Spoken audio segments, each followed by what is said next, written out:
Kiwi Man 73, how you doing, sir? Who's ready to go flying in the Boeing 747-800?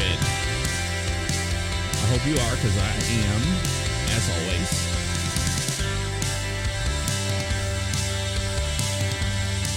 A little bit of Jupiter One. It's the name of that song. You have to ask that a lot. It's a free YouTube library song called Jupiter One. And there you have it. Jupiter One right there. Fantastic. You can hear the APU in the background. Yes, that is the 747. We're sitting on the ramp in Indianapolis. We're going to Dallas, Fort Worth. It'll be a little long flight, which will be fun because I'll be able to get up at cruise and get to talk to you guys a little bit more than I have in the past. That is the idea behind it all. Let's get started. There is the Queen. She is sitting on the ramp. And you're probably asking yourself, why is it called Flying the Queen? What is the Queen, Jeff? Well, I will tell you. The Boeing 747 was always called the Queen of the Skies. So, therefore, it is known as the Queen. It is the second largest airplane that, passenger airplane, besides the A380 that beat it out pretty much. Very big airplane. I've worked with it several times. The ground crew is already complete. Earlier, they had the K-loaders up to this airplane, and they already loaded us up. The belt loaders are done, and so on and so forth. Fueling is pretty much done. We're just sitting on the ramp, trying to get everything situated, waiting for you guys to show up, which you did. Now, here comes a little bit more what I wanted to talk about with this airplane in general. The systems in this are great. There's some wonky switches that are a little slow and whatnot, but the graphics are quite crude. I am not a big fan of the textures in this thing at all. It needs an overhaul bad, but it is the only 747 that is pretty much complete, meaning that you can fly it pretty close. So that is a lot of the reason behind that. Normally, yes, you can use the, you have this little guy down here. He gives you options. You can open all your doors here. We have your sound options if you want to change those up. You've got a towing assistant, so you can push and pull. We've got the cargo load assistant, which we'll do in a minute with zero fuel weight and the total payload and all that good stuff. Fuel loading, all that here, so you can load the fuel, but you can add it in there, which we'll get that from Sin Brief in a few moments. There's our chronometer, the clock, and back to the options once again, because you can turn off the yokes, and we're going to turn them off for pre-flight. That is for sure today. Now, I've already started a few flows.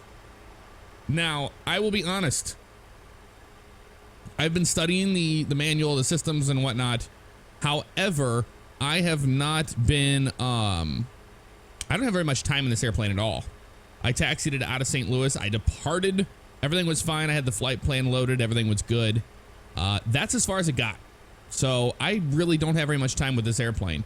If we make mistakes, it's going to happen. I am not a Boeing 747 captain by any means, and we're going to learn this together today. But we're going to shoot on down to Dallas, Fort Worth, and we'll get started here in a few minutes. Happy Saturday to everybody. Hey, Derek. Mr. Derek Hunt, how are you? We are going to Dallas there, ST7. We are. Guys, if Nightbot's timing you out, you should learn your lesson. Just don't ask for shout-outs and all that. That's what it is doing. If you do that, or if you do an emoji spam, you're going to get booted pretty quick. And if people are going to be complete shitheads, I'll just take care of them myself and ban them. That is how it will go down today. All right. Who's ready to pre-flight? I know, it's so much fun pre-flighting airplanes, isn't it? Let's create a new flight using simbrief.com. That is. All right. Airline is going to be Atlas. We'll just call it ATL. I don't even know what the hell theirs is called. I always forget. I thought it was GNT for Giant. We'll go with GNT. Flight will be 711. We're going to be Indianapolis departure, arriving in Dallas. Little long flight today. Had an alternate of the Houston. Date is good. Aircraft, airframe is good. I think we're going to be on an old AirRack database. I pay for an AirRack database from Navigraph, but I have not figured out how to update it in the 747 yet. Lucky us. Yeah, with the 748. Okay, what are they giving us here? 3217 right. What would they give us? Depart 3. Get out of town. Doesn't even make sense. All right, so we're doing the 3 departure. Looks like Pax. Was it Paxville or Paxonville? Pattonville? I don't remember what it is. J131 lit. Use Sleeper 1. Ooh, man. We're going to do the Rocky 8. Fly over St. Louis. I think we might do that one instead. That one looks a little bit better. Let's go with this. Let's do the Rocky 8 departure. And then the Dogs 2 arrival. But I want a Birdie 1. Interesting. Well, we're expecting our arrival runway to 17 right into Dallas Fort Worth. So we'll see if that is the case. This one's St. Louis, Springfield. Yeah, I say we do this. I'm going to go with that one. So I'm not really sure. All right, so that looks all right. Let's go ahead and generate the OFP. Confirm you want to generate the flight plan. Yes, we do. Yes, we do. All right, cool. Not bad. How's it going today? Bill Mesker. How you doing, sir? Hey, Henry. How you doing? Henry Reyes. Welcome, welcome. Oh, Nightbot's there for sure. You're leaving. Okay, bye-bye. Denzel, that's your first warning. I actually saw that. If I see you shouting trash again, you're going to go bye-bye. All right, so Giant 711, Heavy 747, 800, Indianapolis to Dallas Fort Worth. Airtime of hour 46 minutes. Flight level 380. Doing the Rocky 8 St. Louis. So that's pretty much our route right there. Kind of rock out of here. Head up here by Spinner. Come over St. Louis using St. Louis VOR. Head down to Fayetteville. Down by Boogie 298. And then continue down to Dallas Fort Worth. This is the coolest part is crossing the river here. I love that view of the river when you cross there. The Paris there. Texarkana. Well, there's bigger than Texarkana. Well, we're not bringing it back no matter what it takes. We're flying a plane. AirX Title 1503. I wish I had that. I don't know why they have such an old AirRAC database in this airplane, but I need to be able to update it. All right, so we have this information. Remember, what we want is this, the weights. I'm gonna move it over on the other monitor so we can see what we're actually doing here. That would be nice, right? All right, fuel. They want us to have 83,000 pounds of fuel. That's right, you heard it right, 83,000 pounds. So let's do it. 83,000 pounds.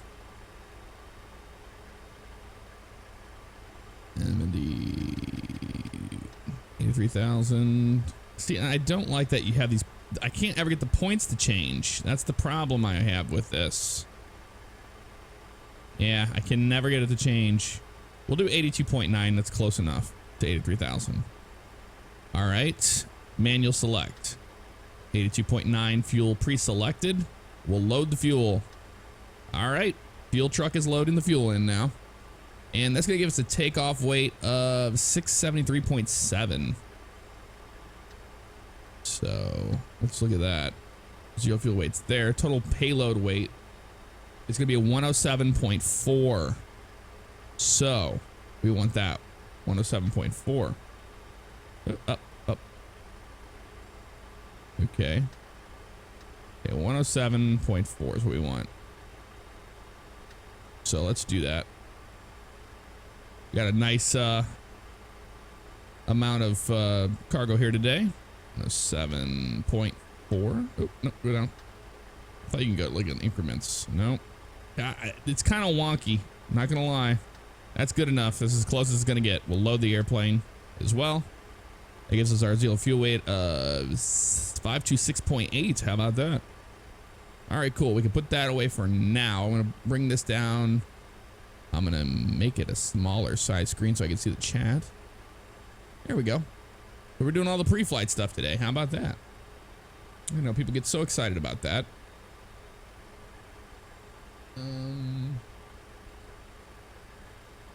Altimeter's 3021 here right now.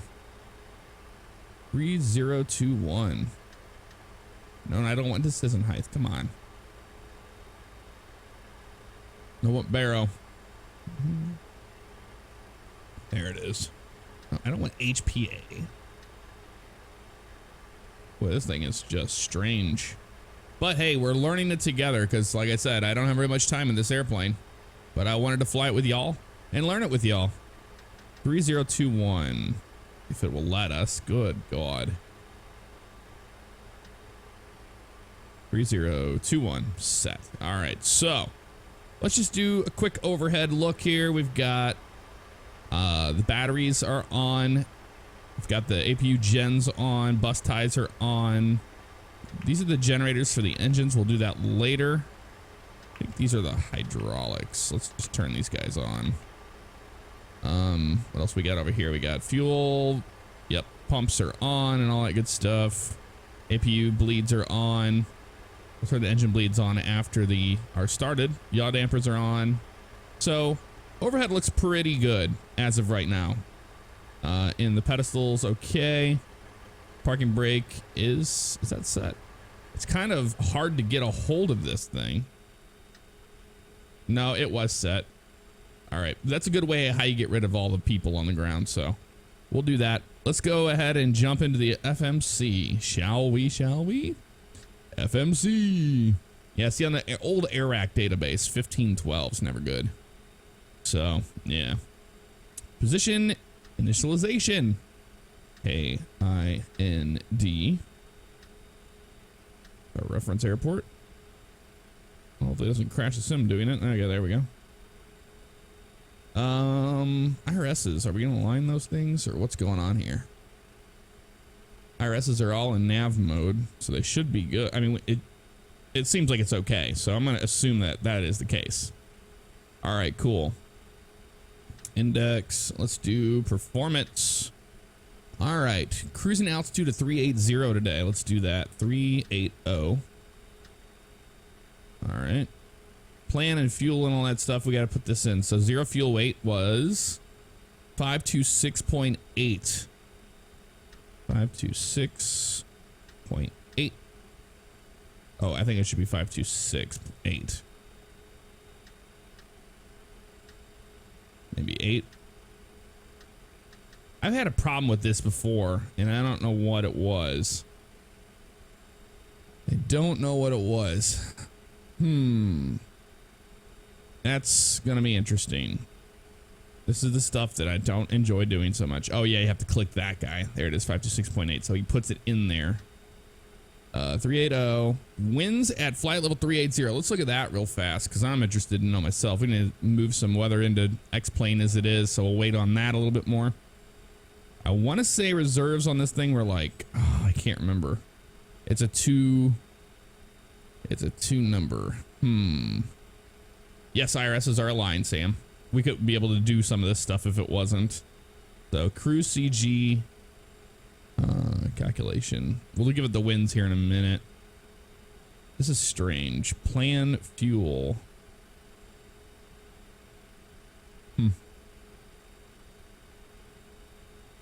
I want to say it's something else, but I don't know. 82.9. Is that what they want? Is that what they want there? No, they don't. Okay. Well. Oh, well. Bye-bye. Bye-bye. Okay. We'll get back to that in a minute. Let's get our other stuff going here. Let's go to the route page. We're going to Dallas-Fort Worth. There we go. Give that a second to load. And it is. And it is. Winds here are currently 317 at 6. And yet they want us to take off on that 3 runway. We're not. We're going to take it off on the 3 right, I believe is what it is called. All right, so I'm happy with that. We'll activate that guy. Execute it. That's very strange that we are not on the airport. That is really strange. Okay, let's ident. Let's get the position. Oh, it doesn't have a reference airport in there. That's why. Indianapolis. That was really strange. It was like, I don't know where I'm located. I'm like, oh, that's good. All right. I think maybe it'll be okay now if we go the route. Do departure arrival. Okay, so now we can go back to what our route's going to be today, which is the Rocky 8. 123 right. We're doing the Rocky 8 departure, and we got a St. Louis transition. Yes. Yes. We'll execute that guy. All right. And route looks good there. Okay. Plan fuel is you're planning to uplift more fuel so the FMC can do its calculation while you wait for the fuel man to finish. Okay, thank you. I had a feeling that's what it was, but I don't know. Yeah, I knew there were some storms moving in. That's why I wanted to do that flight down there. It makes it interesting. Makes it lots of fun. All right, back to the arrival into Dallas. Now they have us going direct to RZC. So let's go to the legs page here. Wow, that's not right. We're doing Terre Haute, really? Top of climb and top of descent. How can that even be possible? Oh man, oh man. Yeah, there's the disco. Why do they have us go all the way back to... This thing is broken. All right, so we're doing St. Louis, and then we're going to do RZC. Let's try to do this in one piece. This is going to be a mess. RZC, let's do it. RZC. Yep. And then they go to Foxtrot Sierra Mike. FSM. Then we go to RNet. Well, we'll find out if RNet is in the database very fast. There's top of descent. Let's make a little more sense now than it was a minute ago. All right, and then we need to do the arrival into Dallas. Now, if we go look at the weather in Dallas,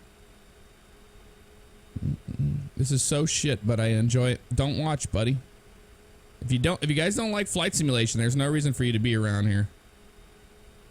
No reason at all. Go. There's plenty of other stuff to watch out there. Let's see. I am looking for the winds. There they are. Wind 17016, gust to 22. Woohoo! That's gonna be fun. Yeah, that's gonna be fun. Light rain, few clouds, 3,500 broken at 10,000. So 170. Let's look at our arrivals into Dallas. 17 center. So we do have the 17s we'll be using. I say we do the ILS 17 left. Well, I need to look at a diagram of this airport. I have to. Let's see here. Airport diagram of Dallas. So I know what we're working with here. Let's look at this guy. Let's just view the image real fast. So we got the 17s here on this side. 17 right, 17 center, and 17 left. So these are all the same either way. So we're gonna land on 17 center. That's gonna be the option for us today. How about that? 17 center. We'll do the ILS just to be safe. And the transition they want is bossy. And bossy is not part of that guy, but we'll use it. And it's during the Birdie 2. Well, it's changed now to the Birdie 1, but it's gonna be the 2. And that is a transition of, is RNet even a thing in here? Yeah, it is. So we already have that in there. Let's go ahead and execute that guy. Let's look at our legs page, and we need to put this thing in plan mode so we can actually step through this guy and make sure our route looks okay. Boeing 747s, they are big, they are fun. However, they are very interesting. All right, so Vectors needs to go bye-bye. We're deleting you. Sorry. I love you, but no. PTH, you move up to there. All right, execute that plan. So now we depart directly off of 23 right, direct to Terre Haute. We'll have a topic climb. We'll go to Rocky, St. Louis, RZC. So let's do that. We're in plan mode. We can step now. So we'll go to Terre Haute. Go to topic climb. There's Rocky intersection, St. Louis VOR. There's RZC, FSM. Why did they have us going all the way back? All right, we need to fix that. So Bossy is going to go up to there. Keep going up, buddy. There we go. Let's make this look right. Why that is in there, I will never know. That makes absolutely no sense why they want us to go back to Indianapolis. Erase. There we go. All right, so next page. So Bossy, I want you to be here. Bam. Boy, this thing is all effed up. How did that happen? Delete Indianapolis. We're not going back to Indianapolis. And let's execute this thing real fast. Let's see if we can do something with this. Delete. There we go. There we go. I mean, you gotta be kidding me here. Top of descent. Let's try that. Boy, this thing is a little bit of a bitch. I'm not gonna lie. Bossy, you need to go up to there. Stop being a dummy. And you go to there. Previous page. Jesus. Go to here. There we go. I think we're getting somewhere now. Yes. Yes. Yes, we are. All right, we can step through it now. This looks a lot better to me now. I don't know about you. Terre Haute. There's our topic climb. There's Rocky, St. Louis, Romeo, Zulu, Charlie, Foxtrot, Sierra, Mary, Mike. I'm used to the police phonetics. Arnett, top of descent, Bossy, Penny, Zing, Jiffy, and ILS 17 center. Beautiful. I think that's actually going to be okay now. I do. Can you believe we made it through that? I hope you can. Hey, Yannick Cousins, how you doing, buddy? No, you can't see my face. There's nothing to see. It adds absolutely nothing to these videos, in my opinion. I've got a big microphone in front of my face. All right, back to here. Reserves. This is the shit that I can't ever remember. So we have the fuel loaded. Cost index. I'm just gonna say 100 on this guy. I don't remember. What I'm going to do is open up my X-plane stuff here real fast, and I want to look at the reference document on this airplane. Boeing 747 freight. Yep. We have the manual and a quick start guide is what we want. This is the one that I want. This is the one that I've been going through myself to learn. We're getting close, guys. Almost getting close to departure. This is a startup to everything else here. So we've got all this. Yes. Here we go. Here's the route stuff. Here we go. After this entries, FMC plan. Yep. They got a reserves of 22, cost index of really high. So that's what this one is. That's what I was wondering, because their cost indexes and stuff is way different. See, look here. So 22,000 pounds per hour aircraft's hour worth of reserves is 22 on this airplane. So 22. Then we enter the cost index of 5555. Okay, so let's do that. Reserves are 22,000 pounds because we have an hour extra of it. And we'll do 5555 on the cost index. Boeings are kind of different. So that's probably what that is all about. All right, let's double check that. We did all that good stuff. Yep, looks good. Then what do we have? Yeah, this stuff. Using the fuel load. We already did that guy. Thrust limit. I was all on the takeoff page stuff. All right, I think we could pretty much muster it all the way through that. Let's hope. All right, so back to here. Let's go to the index page. We'll do performance. Oh, that's where we just were. We'll go to takeoff, I mean. Flaps are gonna be, I believe it's 10 on this airplane, I want to say. Or 5. Either 5 or 10. I'm gonna say it's flaps 10 today. And there's our V speeds. It will calculate them for us. V1 a 125 VR. It's gonna be 141. That seems a little strange. CG is 17.2, trim 6.5. So on the trim here, we're at 7.5. We need to go to 6.5. So we'll go forward on the trim, bring it down to 6.5. There we go, set. Runway 23 right. Looks actually decent. But that's really strange. A V1 a 125 and a VR a 141. That's a big jump there. So, interesting. All right, back to the index. Performance, thrust limited, yeah, well, takeoff and approach, that's all that good stuff. Okay, I think it's actually going to be decent. I think we're actually going to be okay. Let's do our MCP panel. So we'll do V2 plus 10. Going to be 169 on the speed. Let's do that. Oop, the other way. 67, 8, and 9. Arm the auto throttle. Okay, let's do a heading of 230 initially. We just want to make sure we have that. Oh, wrong guy. Want to make sure it's on the right thing, you know? Boy, this thing is really strange. Put 230 in the heading just so we have that on departure if something fails.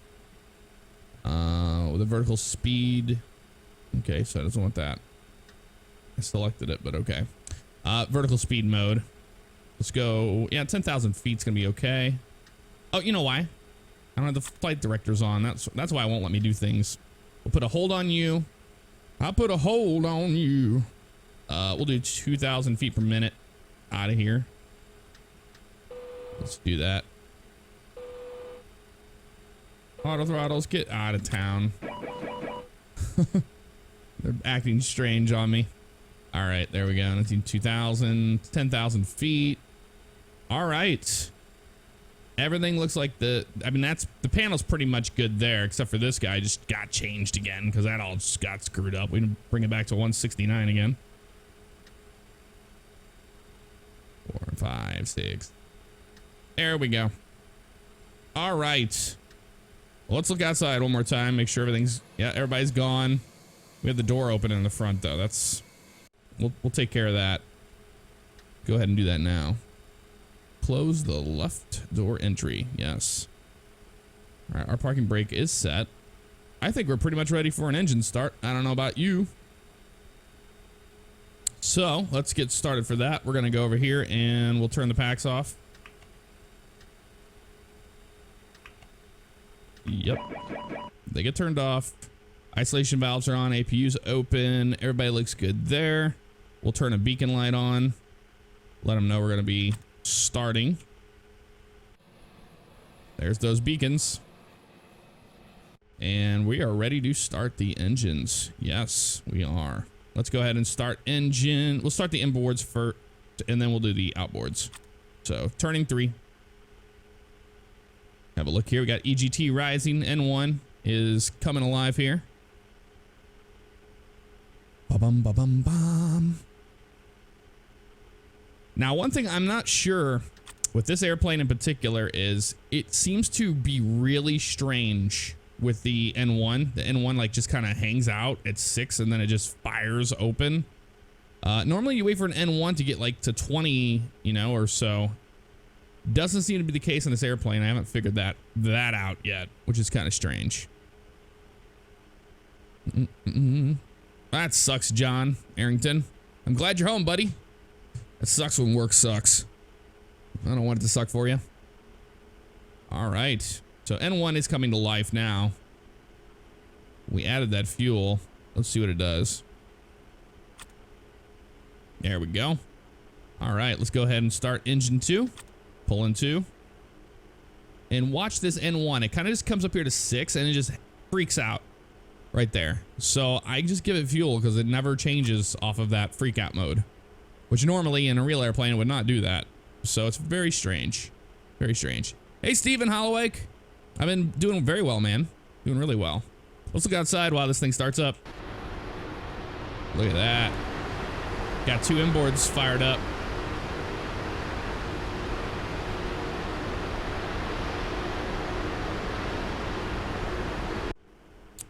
Fantastic. Let's start engine 4 in a minute. We're still on APU power right now at this moment in time. Okay. And this airplane, you can actually start multiple engines at once. It's pretty cool. It's a very advanced airplane, that's for sure. That is for sure. Yeah, we're not gonna lock into flex. I'm just gonna do I'm not messing with the thrust limit on this airplane because I simply don't know it that well, and I don't want to be that dude. Which one were we starting for? Yeah. That fuel thing just freaks out at 6. I don't know. Hard to say. Thank you, Tony Charlesworth. Appreciate that, buddy. Oh, nice, Josh. Yeah, I was watching Cat earlier, but I've got things to do later today, so I had to get my stream out of the way a little earlier than I had planned. But that's okay. We have a nice flight today planned. Let's go ahead and start engine 1. Watch that EGT freak out. Or not the EGT, the N1. I'm sorry. There it is right there. So we'll just give it fuel. Because until you hit that fuel, it's not happy.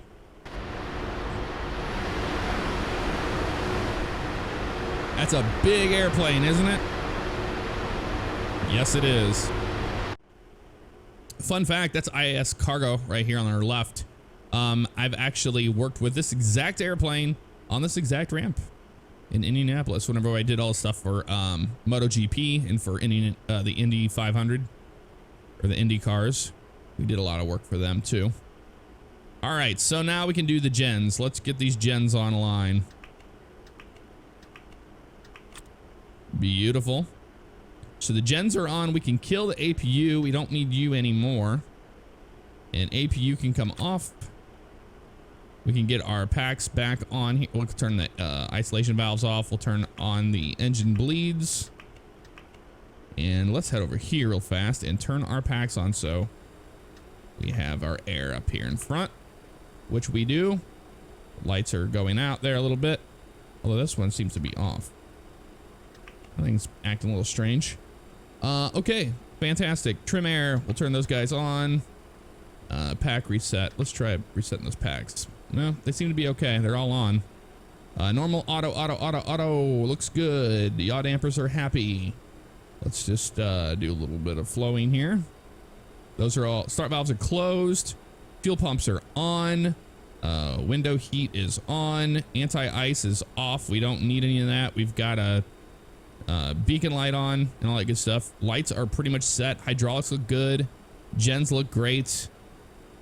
I think that the airplane is pretty happy. Yeah, we know if there's a auto throttle disconnect. We know that. I wish I could clear that guy. I forget how you do the recall on this guy. Where's the recall? Where are you, recall? I don't care. That's where recall is. Let's go ahead and do that. I'm glad auto throttles were disconnected. Well, that's not a big deal. Let's take off flap position. Yeah, I know. We haven't set our flaps yet, but we're gonna do that now. Oh, that's why we were getting the message, because the flaps were not down and the auto throttles tried to take the airplane over. Oh man. Hey Roger, how you doing, buddy?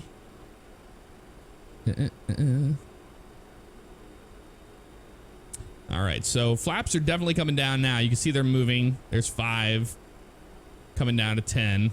Once it's at 10, we're gonna go ahead and clear that message because it's annoying. It's annoying to look at a message like that long. We know the auto throttles are disconnected. Let's check our flaps outside. You see them there, they are. Let's do a flight control check here. We got full right rudder, full left rudder, got left aileron,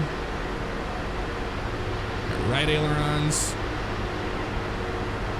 Here's our elevators back, elevators forward. Alrighty. I don't know about you, but this baby is ready to go flying. She is. The Queen is ready to fly. We'll remove the parking brake. And why is that freaking out all of a sudden? That was strange. Stop it. Okay. What in the hell is that? That's a strange one for me. Yeah, okay, whatever. We don't have any autopilots connected, or I don't get it. Well, we're just gonna ignore that for right now. I don't know what the fuck that is. That's a bug. The parking brake is like creating an issue with that display there for a second. All right, we'll give a little bit of power, and we're taxiing out of here to 23 right. Look at that baby go.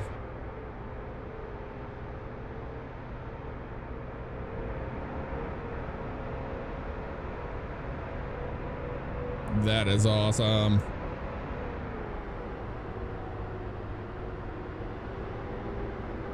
It's a big airplane, isn't it? Let's watch this outside taxi.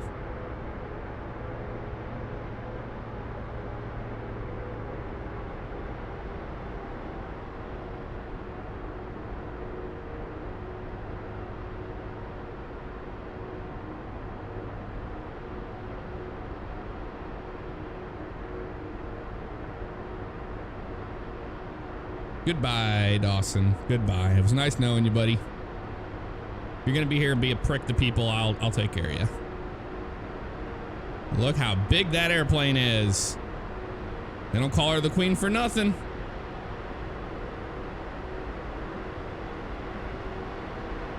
Now taxiing it up on top is a different story. So the line needs to be right on the hold, right between these two lines is our center line. But you have to really swing out for this airplane. You have to taxi it really slow. And it seems like you're going to be running into the damn grass when you taxi this thing, let me tell you. Because you have such a long nose. Like the nose wheel's actually kind of underneath us, you know what I mean? So you have to kind of go way out here like this to make that turn for the whole airplane, and then we'll be lined up here in a second right there. See, that's pretty much how you taxi 747.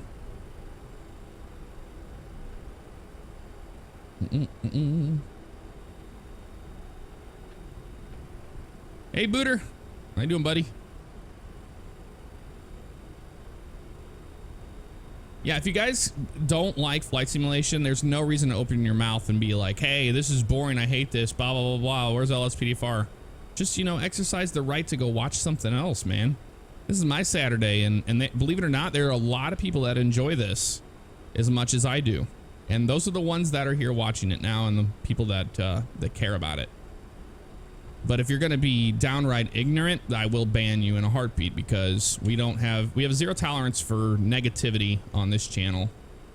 You know, people need to learn how to not be negative and waste all their time towards negative things in life when there's so much to be more positive about.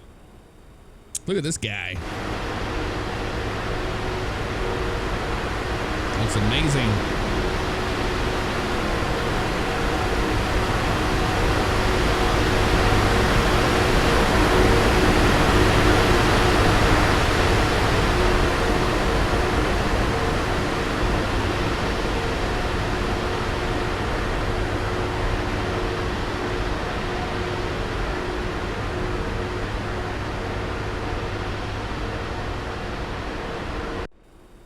All right, we're taxiing down to runway 23 right, and that's right up here on the left. So this airplane, or this airport, usually serves the Cargo Lux 747s, and they park down there where that guy is down there. That's where they park. Kiflam, Mr. Bing Crosby. Yes, this is a cargo airplane. No passengers today. We're carrying a bunch of cargo, and you can see here on this, we've got 107,000 pounds of cargo we're taking to Dallas. Yes, sir.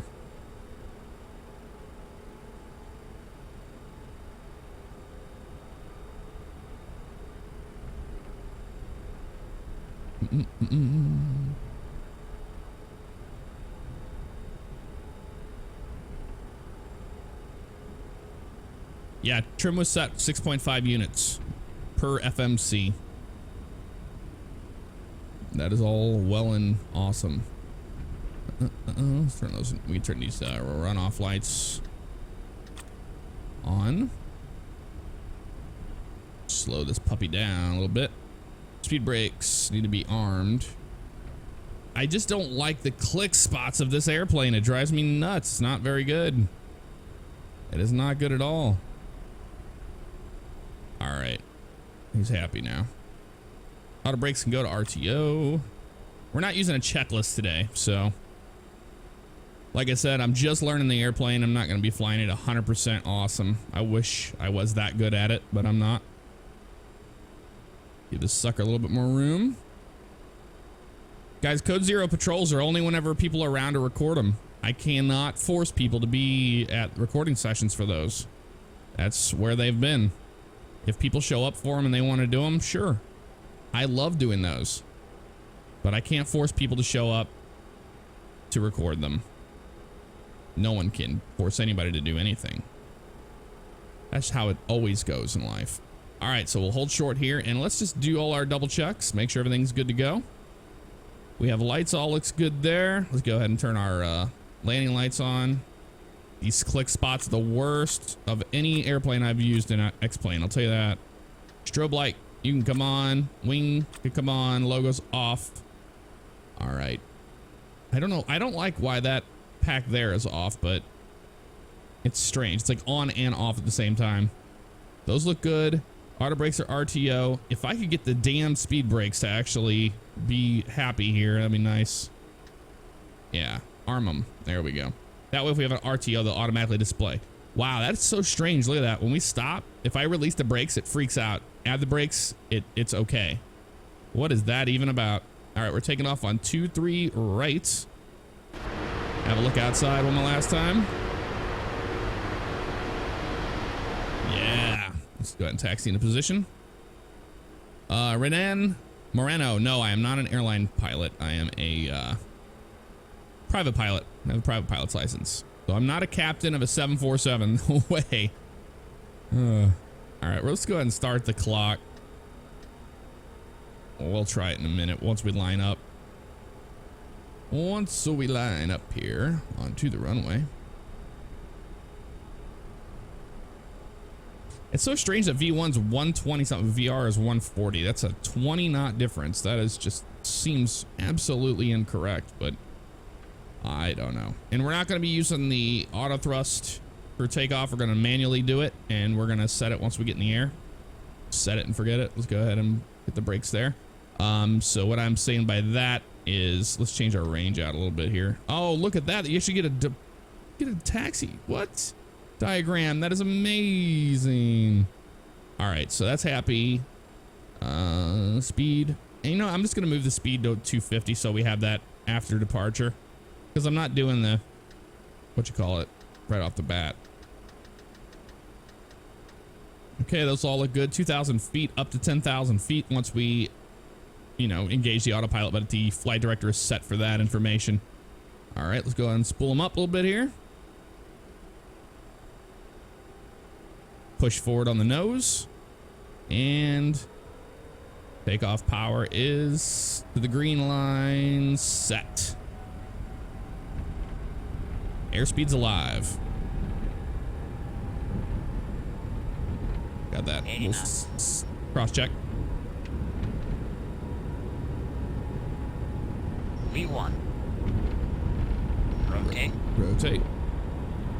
V2. There we go. Positive rate, gear up. Get on that flight director here. There we go. All right, let's go ahead and put it on the LNAV for our flight director so we can fly him. Start bringing our flaps up on cue. Pull our power back. Auto throttles on, they go. And we'll go LNAV. We'll do altitude, hold to U. Autopilot engaged. Oh, here we go with this. Dive into the fucking ground. Awesome. This autopilot systems always do that to me on these. Hold on a second. We have to fly the airplane first. Take care of that in a minute. Bringing flaps up. Trimming her up. Why do you always do this to me? I want vertical speed. There we go. Add that in there. Alright, seems to be okay now. Bringing it up, bringing it up. We're headed out to Terre Haute. Go ahead and increase that range a little bit too. Flaps are up, lights are out, gears up. No lights, fuel low center. Let's turn off the center pumps. All right, looks good to me. We'll add our speed. Can go to, well, let's go to VNAV mode. It'll take over the auto throttles and freak them out. Why not? We just won't pay attention to that. And we're out of here.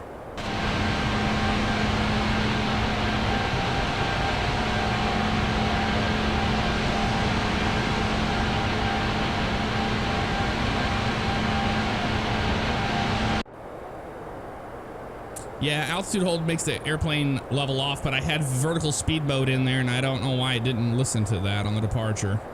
That's a first for me. Why are we are climbing like a bitch. 5,000 feet per minute? Wow, this thing is pretty amazing. We're blasting through these clouds. Look at that. Right through those suckers. This VNAV.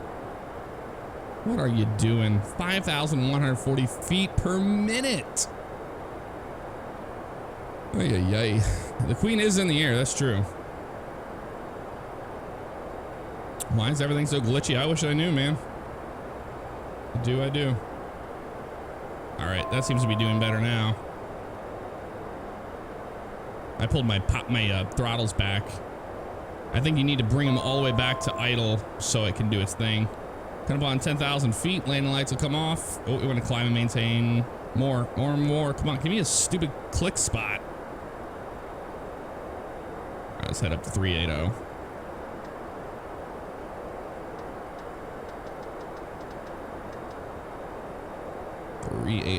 And it's not going to, is it? No. No, you're not. We're gonna level off at 10,000. That's what we're gonna do, aren't we? All right, let's do this. Back to VNAV. Go back up to 38,000 feet, please. All right, turn our landing lights off. Those can all come off. It is frustrating to learn a new airplane. And here we go with our V speed of, why is our vertical speed going up to 3,000? Not VNAV though. But this is a powerful airplane. I've never flown very many 747-800s, so it's pretty crazy. Yeah, Andrea, the click spots are absolutely terrible in this airplane. I wish they were better. I really do. It'll make me a little happier. But we're all right. We're flying along here. We hit the clock button. I don't know if the clock ever worked. I don't. Nope, doesn't look like it did. You have to do it manually there. That's okay. So I guess the clock button doesn't do anything. 13,200 feet, climb into Terre Haute. Zoom out here a little bit so we can see. There's Terre Haute there, and TC is our top of climb. That's what I don't understand, why the FMC is like, hey, let's get up to flight level 380 after Terre Haute. And we got all day to get up there, so I don't know. It does climb like a motherfucker. You got that right, Yannick. You have got that right, buddy.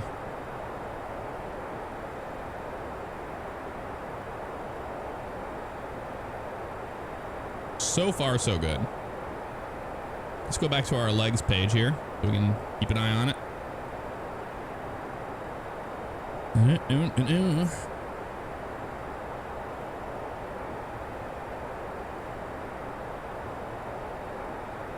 Let's look outside again.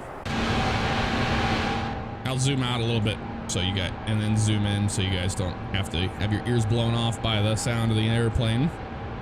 Look how gorgeous that is. Even has the new strobe lights where they just like turn on and turn off the LEDs. Look at that.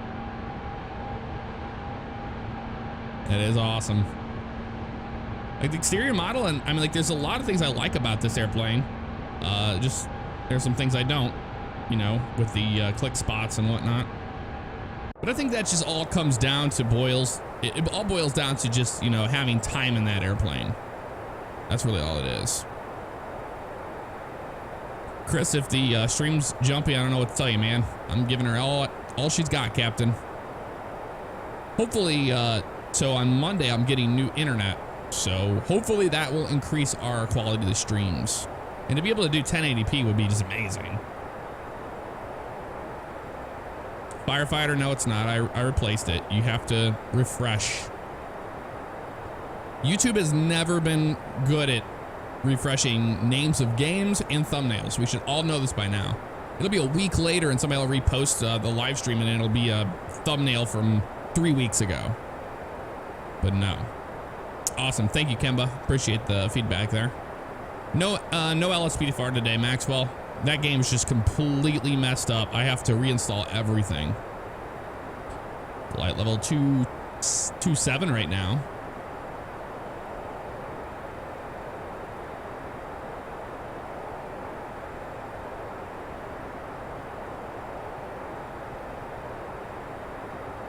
All right, just double checking everybody here. Flight level 380. So we got a little bit of a flight today. Hey, Cat. It's a Cat Strader. Now he's the X-Plane pilot of the century. Carl, yes, I love X-Plane way over FSX. Just the flight physics alone. Yeah, we'll change the altimeter over. It's not a big deal. You just click standard. People freak out about that, but you don't really have to worry about that until I'm reading in the chat. It's after 18,000 feet, yes.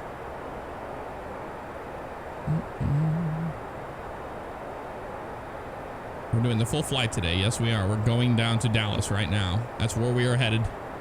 We are en route. Favorite plane ever is the Boeing 727 of the century, Cat. Yes, of the century. Let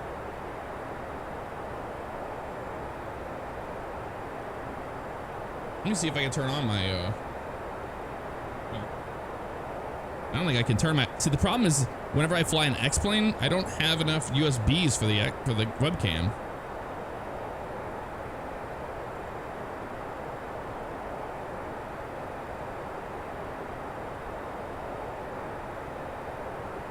Yeah, I literally have no USB slots. Otherwise, I would turn the webcam on and say hello to you guys. All right, dude. I've seen you how many times doing this shit. Bye-bye.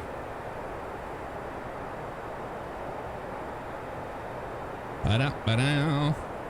Hey, Brett. Day's going well. I started off with a headache, but I took some ibuprofen. I'm feeling better now. There we are, flying over the Terre Haute VOR.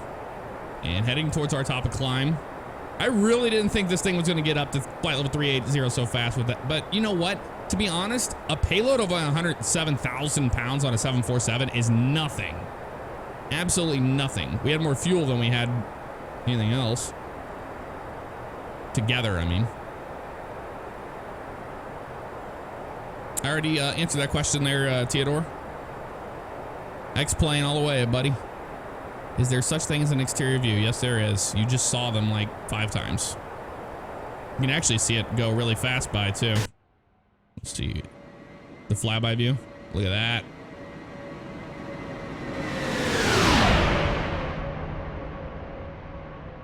The thing's a beast.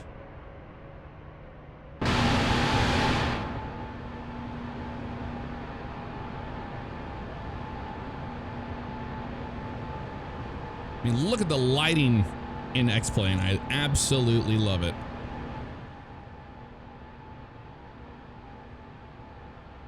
Absolutely love it.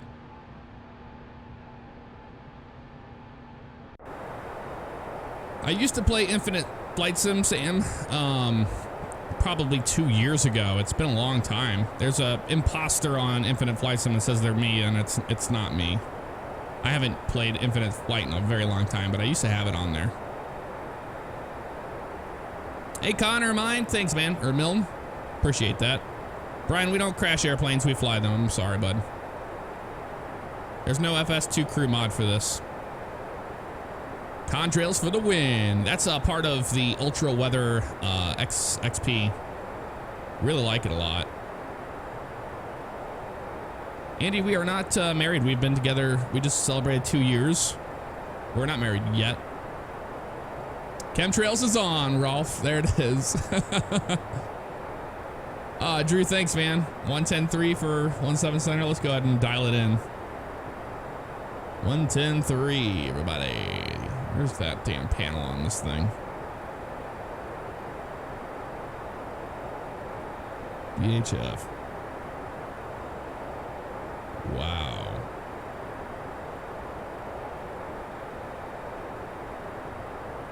That's a good question.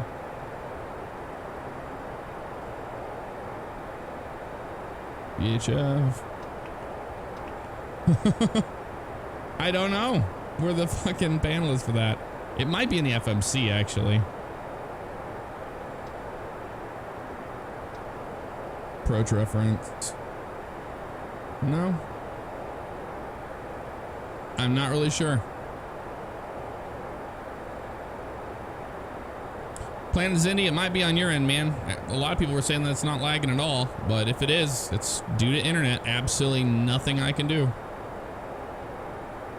Sorry. Favorite Airbus, the A320. I absolutely love the A320. Good little guy. Rockport, Missouri, Maxwell. That's cool. Do a barrel roll. Not doing it, Smitty. Sorry, bud. Do a barrel roll. No, Fox, no! Pepper! Please crash the plane. I don't understand this obsession with crashing airplanes, people. We fly them, we don't crash them. I'll never understand that. That and emergencies. Like, people just want you to crash airplanes and do emergency landings and be Air Force One. There's a lot more to aviation than that.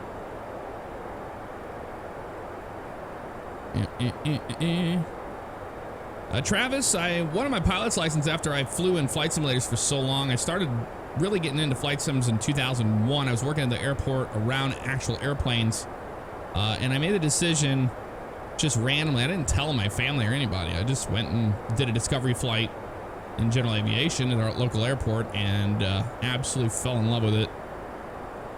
So then I continued on. After that, got loans to get my pilot's license. Still paying them off.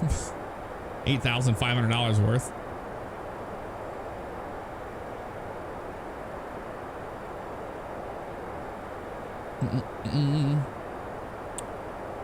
Oh, there's a new Star Fox coming out, McTwist? I did not know that. That's pretty cool.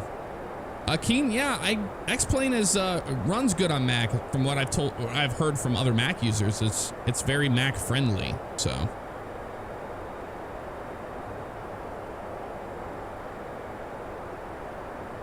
Now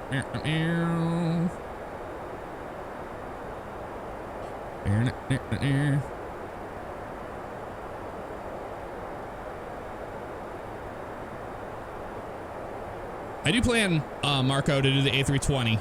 It's one airplane at a time, man. I cannot change out an airplane every day or anything like that. It's just an absolute mental mindfuck. Thank you, Paramedic 709. Appreciate that, buddy. Appreciate it. People always ask me, where did I go to school? I went to GU, Google University.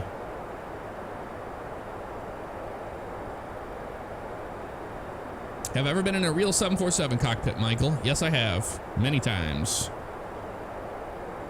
Worked with these bad boys. So I got to go up and visit the cockpit and check them out. They're huge inside.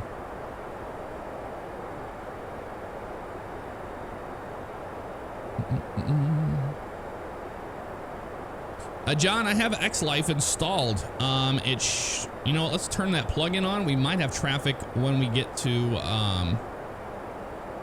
when we get down to Dallas. Let's load that right now. So we'll have traffic in the air. I didn't have any for Indianapolis, so I didn't have it turned on, but I just picked it up and bought it today, so. Hey, Zenith. What's up? D-O-double-G. Hopefully this doesn't crash the damn sim trying to load this. I know, JMCN, almost 300,000. It's insane, man. Absolutely insane. Really cool. Joey, we're flying down to Dallas. MTD airport. Okay. So is it going to let us be okay? Yep, we're flying again. All right, awesome. So now X Life should have traffic at Dallas. I don't know if it will, but it should. It should. Were you a ramp agent or mechanic? Lexi, I was a ramp agent, and I did load planning. I was a hazardous materials specialist. All sorts of stuff. David, dude, I cuss, okay? It's not a big surprise. I'm not going to charter who I am. Charter, I don't know if that's the correct word. And it's really frustrating to see. I mean, I enjoy talking to people in the comments, and I know who you are in the comments, and I talk to you. But when you just tell me all the time that, it gets really frustrating. Yes, this is an adult channel. I'm 32 years old. I can say whatever I please, and I will. If people don't like it, they do not have to watch. It's as simple as that. I've had to say that so many times, and I just don't want to repeat myself over and over. But anyway, back to your question, Alexi. Yes, I worked on the ramp as a ramp agent, hazardous materials specialist, load planning, you name it. Did a bunch of stuff. Went traveling all over the place for MotoGP and Indy and F1, and we loaded all the cars into these actual airplanes right here, big 747s. Yeah, I know, right? Potty mouth me. How darn it. How dare I? Brett, I have crashed in this game. I crashed. When was that? It was during a, because you can just, it's a simulator, so you can just put yourself out like on final approach. And then, and I've had one just fall like a rock from the sky. I couldn't recover and died, so.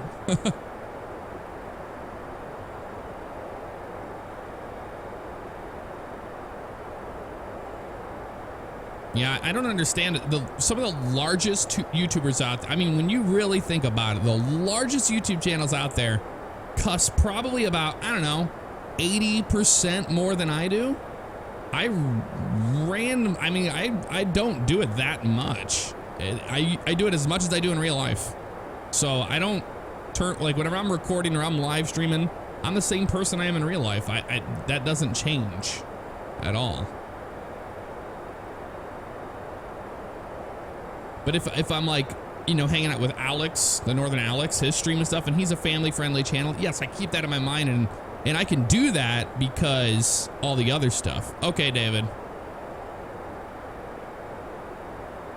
It's just that I've gotten a lot of flack over the time that I have done YouTube for cussing, and I've toned it back so much because I'm like, you know, I don't have to have cuss words as a, you know, as the joke of my, like, you know, to be funny. I don't need to cuss to be funny. So I don't do it. It randomly happens. Yeah, PewDiePie and, you know, all those guys, they cuss way more than me, and they have a young audience and everything else. I can't cater to people. I try, and I just can't do it all the time. So sorry, man. And I'm a fan of PewDiePie. I like PewDiePie. I like Jacksepticeye. I like all those guys. I respect what they do. I'm a YouTuber, and I respect them for, you know, being successful and doing what they do. It's awesome. Largest airplane I've flown in real life, I flew a 2,000 horsepower Metroliner, Square Engine 4. That was the biggest airplane I ever flown in real life. It was huge. Big twin turboprop.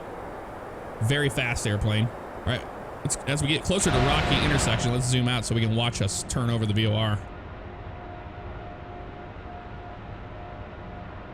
It would be cool. And we're gonna be flying over St. Louis pretty soon, actually. There's the turn. Look at that.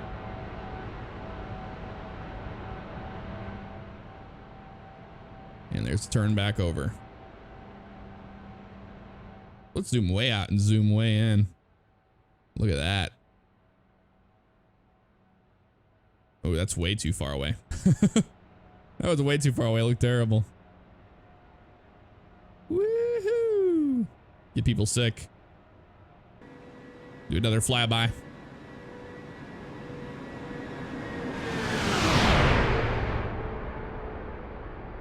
Whoosh. Lovely. So we're over Rocky intersection now, and we'll be heading into St. Louis.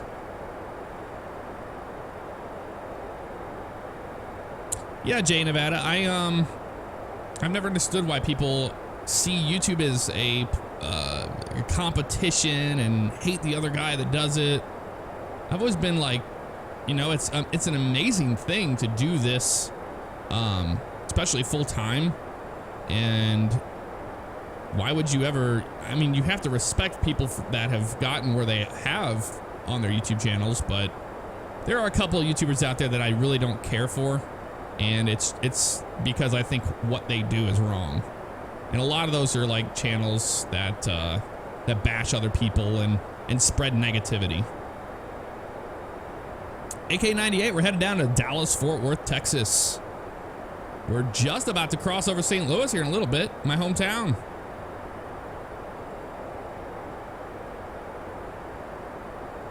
Yeah, flying is very, very highly taken for granted by people.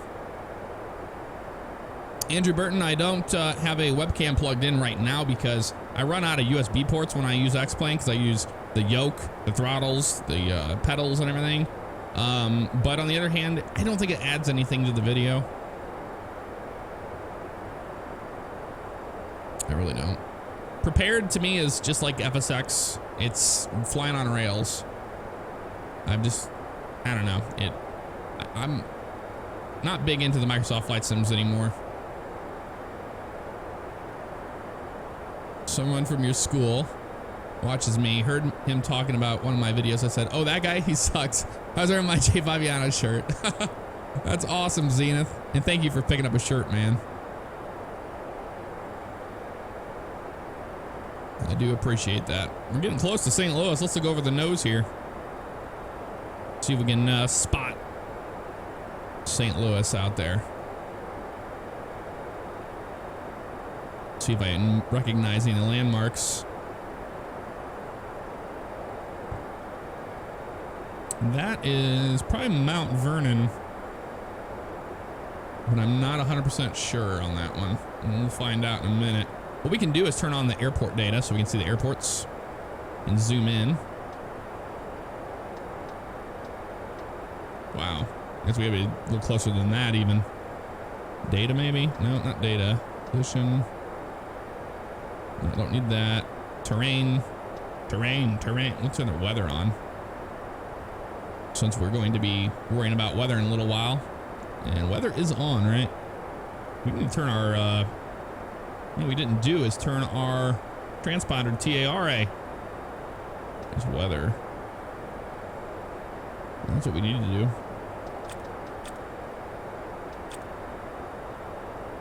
Now we get some traffic advisories.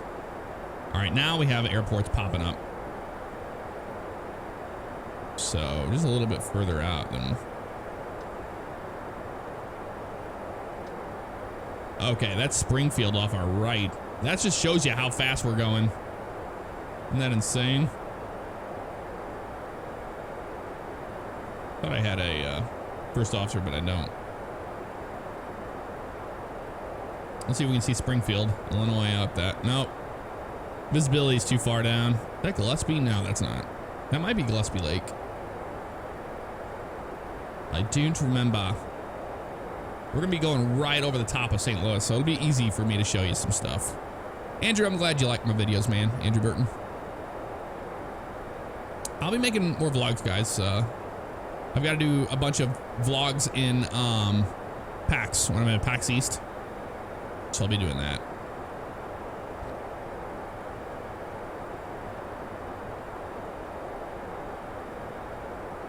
Billy, yeah, there's both sides of the coin with FSX and X-Plane. I don't ever compare the two. I just say I like X-Plane over FSX. I'm being a real world pilot and dealing with real flying. I think X-Plane gives you the closest thing it is to actual flying. FSX just feels dead, is the best way I can explain it. The landings aren't challenging. They don't feel very satisfying. stuff like that. Garrett, I'm not gonna get to see the race tonight. I don't think, because I'm going over to a buddy's house.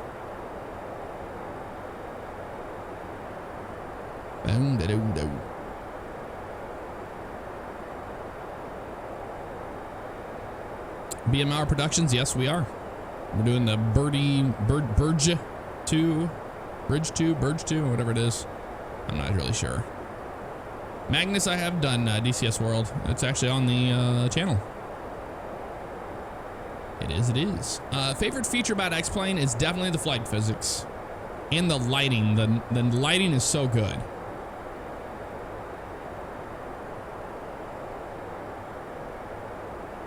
Shouting at me, LM, is not going to get me to answer your question, man. The call sign here, we're flight 711, so we would be giant 711 heavy. So GT is you got Golf Tango, that's these airplanes. Their call sign's giant. That's why.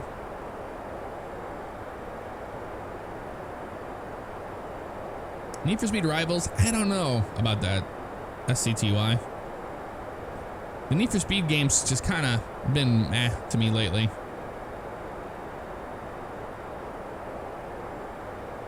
Yes, flying in real life is the best thing.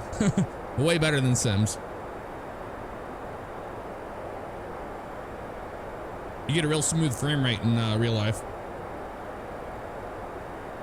Aha, we're coming up on the Mississippi River.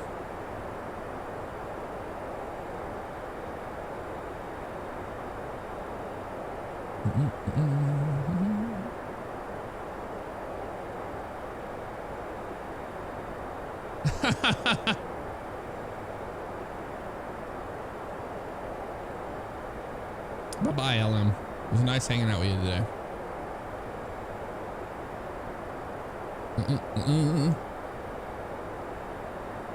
Hey, McTwist. Thanks, man.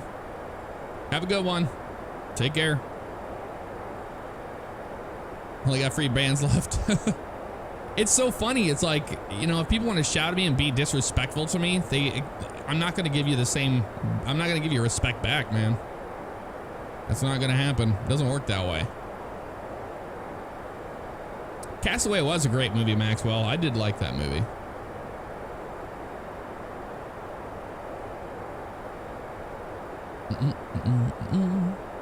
Taylor, I did have fun with Retro Week. I enjoyed, you know, the older cars and stuff. I did not like the fact that it just broke my game completely, so that wasn't no fun. That wasn't very much fun. Hey, Timo Blottenberg, how you doing, buddy?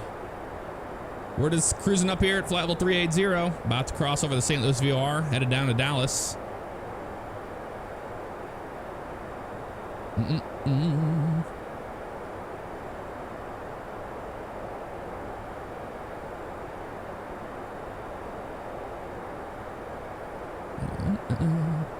Yeah, it's really hard to go back to FSX, and not to mention that more airplanes and stuff are coming out, Wave 681.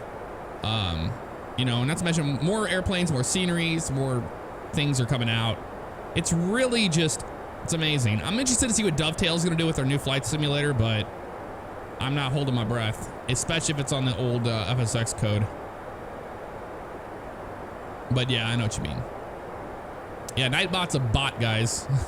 Hence the name Nightbot. I miss, you know, I really wish somebody made a 747 Classic for X-Plane because I love the 747-200. I used to fly that thing all the time in Flight Sim X. All the time. Okay, so we're over St. Louis right now. Let's see what we see downtown. Yep. There's that. There's Horseshoe Lake. Downtown is off to our left. You just barely make it out down there. There's the, oh, there it is right there. There's the arch. Whoop, right there. St. Louis Arch. There's the ball field. The Edward Jones Dome. Look at that. And then I live way down in South County area. There's Lambert Airport. And we're flying over the St. Louis VOR soon. The St. Louis VOR is out here in the St. Charles area where it's located. We're not using the Cardinal VOR. It used to be right there at the actual thing. Bib and Bijou, we drove up to Chicago. I didn't fly.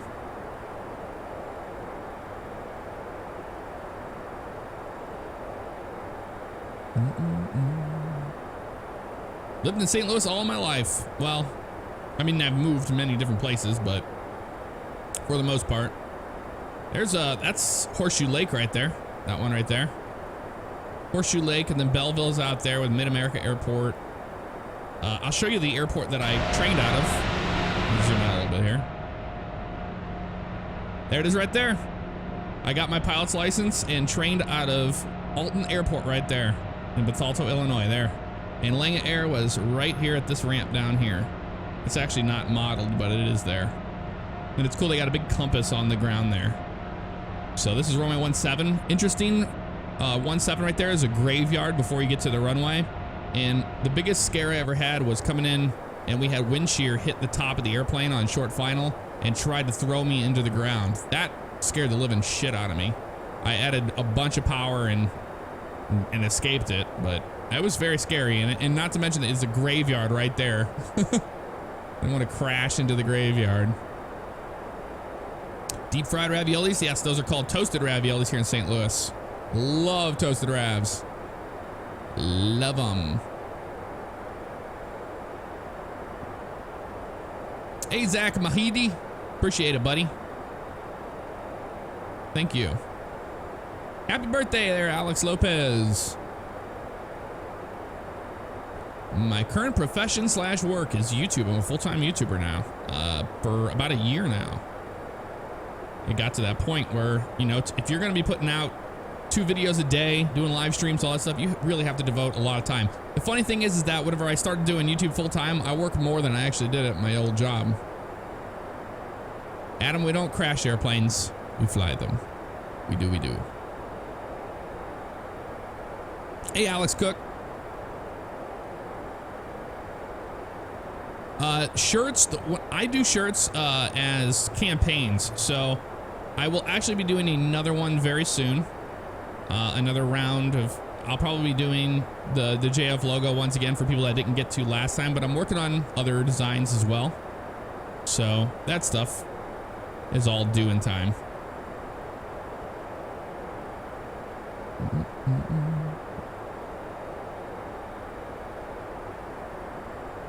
Jack, that was as close as I've come to crashing in a real airplane, which is the story I just said.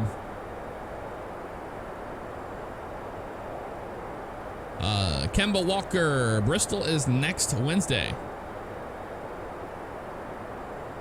Cavano, yes, in X-Plane you can go anywhere in the world. The whole world is modeled. But we don't have 15 hours to fly across the Pacific Ocean, and today we're not. Maybe one day we'll do a across the pond hop in the 7-4 or something.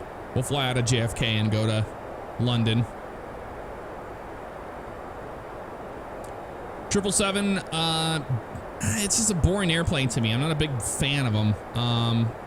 Similar to this, I do love the 747 and many different reasons for that, but 777's kind of a boring airplane. It's a long haul airplane, and it's expensive. It's not cheap. So I have to buy these airplanes that I use for this. Like this airplane here was $60 for the freighter and the passenger variant. It's a little bit of both.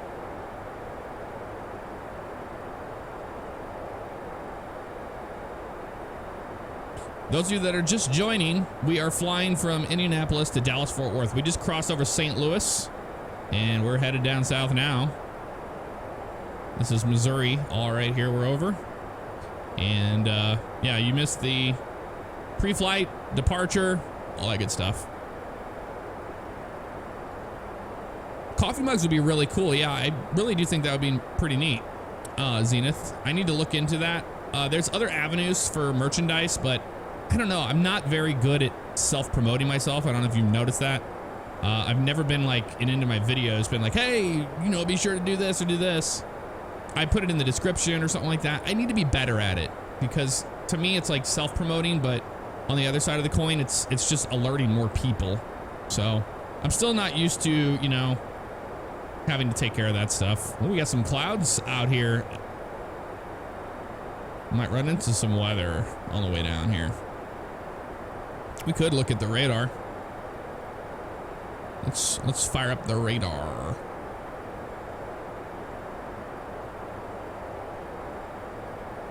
Okay, we just crossed over St. Louis, heading out of Springfield. Don't see anything in there. Looks like down here by Tulsa, we're getting some stuff. Here's a line of storms just outside of Dallas. So here's Dallas, Fort Worth, Texas. We got some weather popping up in the area, so it'll be interesting. So Fort Worth is down here, and the airport's right here. No, that's one of the airports. It's not the full airport. Dallas is here. There it is right there. So here's a Runway 17 right there. So we got some storms popping up. It could get a little interesting. Let's check out Sierra Romeo X-ray. Yeah, light showers there. Springfield is we probably won't see anything till we're around Springfield, but we're just out here right now. We're just probably crossing the tip of Franklin County.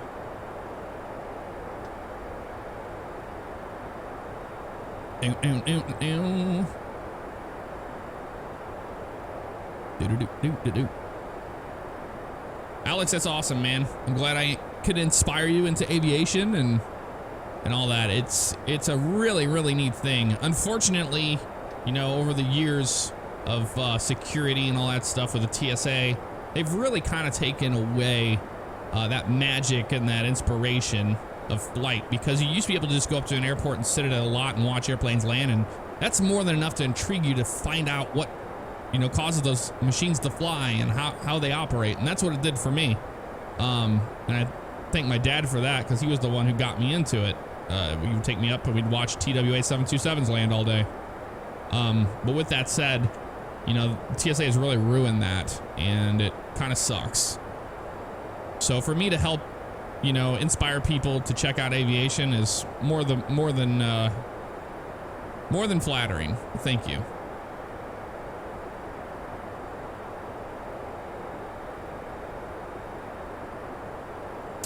There's not a really good A380 out there now. So until there is, I probably won't fly it.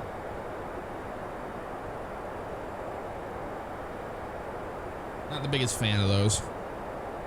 They are cool looking airplanes, don't get me wrong.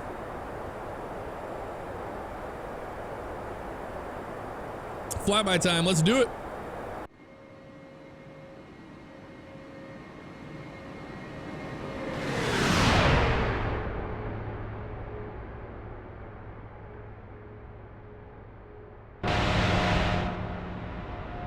You can see some those clouds are starting to pop up now.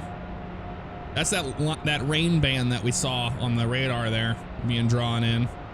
It's still pretty far away, that's why it's flickering. But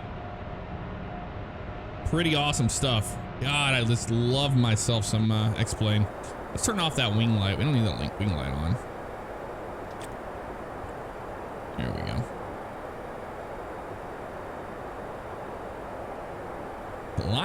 Flying along. Crank it up. There it is, Rumba. Jesse, you won't get banned unless you do a dumb thing. The funny thing is I participate in a lot of live streams of different YouTubers. I have never been banned because I don't do stupid things like that. You know, with Nightbot, if you say the word shout out, because it's constantly said and it spams the whole chat, you get timed out first. And you should go, oh, that was a slap on the wrist. Maybe I shouldn't do that again. But some people just don't get that. So they get a 600-second timeout. And then they don't get that. They do it again. And then they get another timeout. But you get banned when you're saying really mean things or you're being very ultra negative. We try not to ban a lot of people.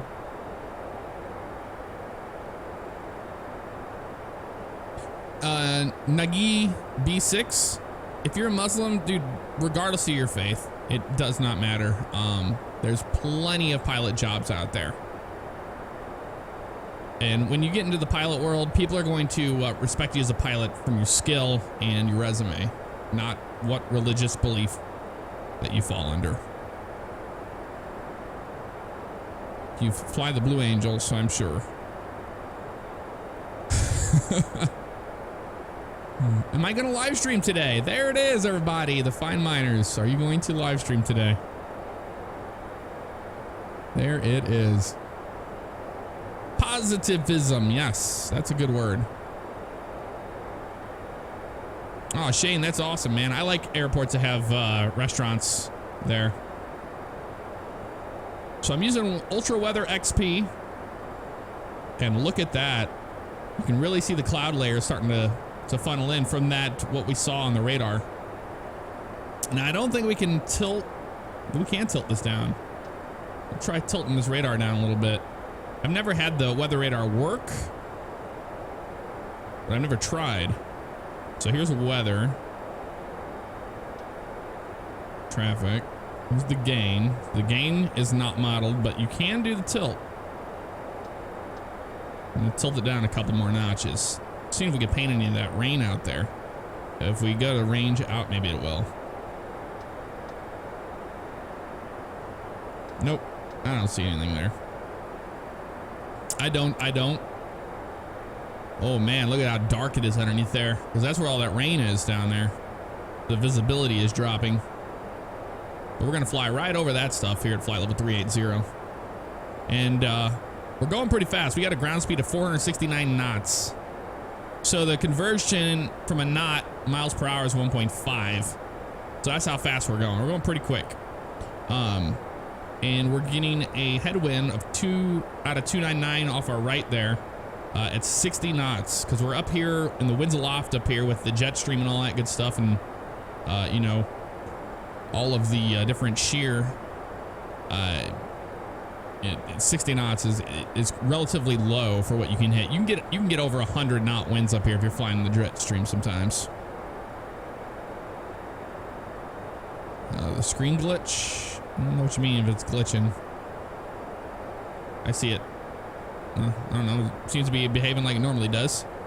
Karen Bergson, thank you. Appreciate that. The gaming convention I'm going to, IDEC. My name is the PAX East. And that is coming up very soon. The 22nd, 23rd, and 24th of April. Flying up to Boston.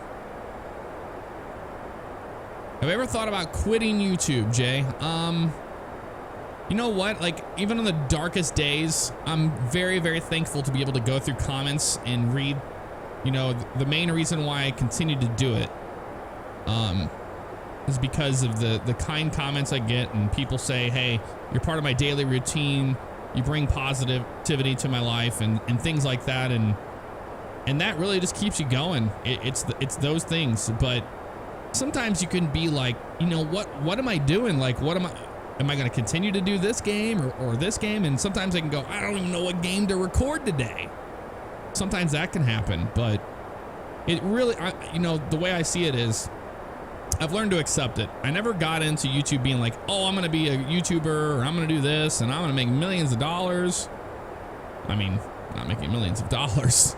But you know, I never was like, I want to be famous, I want to do this. In my life, I've never been that way. So whenever people started enjoying the content, it just got larger and larger and larger, and I got better at it, I guess, over time. But no, I'm you know, I get those thoughts in my head sometimes where it's like, you know, how long will I do this and stuff? But why? You know, why dwell on those things whenever there's so much positive to it all?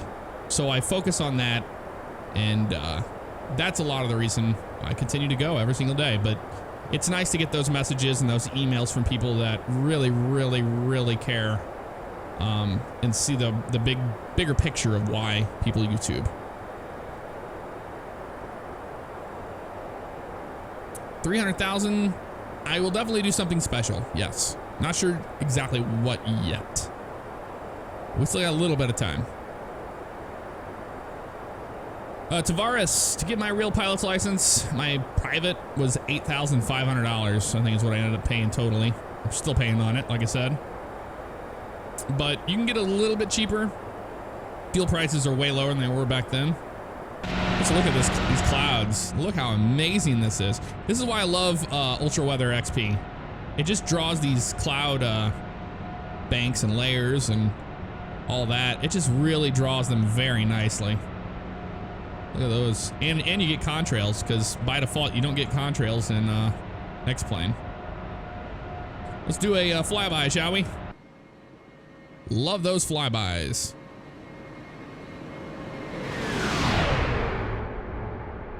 Ooh, that glitched. It was loading in some textures there. You know what? I don't think you can do a wing view here because it doesn't let you go past certain boundaries of this airplane. Yeah, I can't go through the walls. It won't let me. So no, I can't get a wing view. But it's a cargo airplane anyway, so there wouldn't be one. Yeah, some people have a lot of hate in their heart. Some people have a lot of negativity, and you know, they just come on the internet and they want to spew it out to us. But it's all right. Jack, I'm waiting on the new Oculus to get here. I pre-ordered that, so it's supposed to come in July, I believe. I have the DK2 right now. You know, X-Plane 10 does not have Oculus Rift support, mainly because they're OpenGL, and Oculus really hasn't done much for OpenGL, and they said they weren't going to with their newer versions of it. So I don't know. I really hope that they would. It'd be amazing to do this in the Oculus. It'd be absolutely incredible.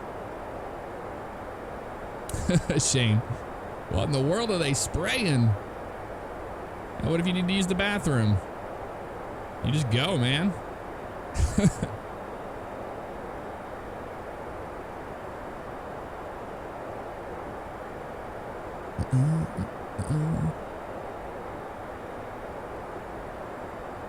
Oh, my lordy.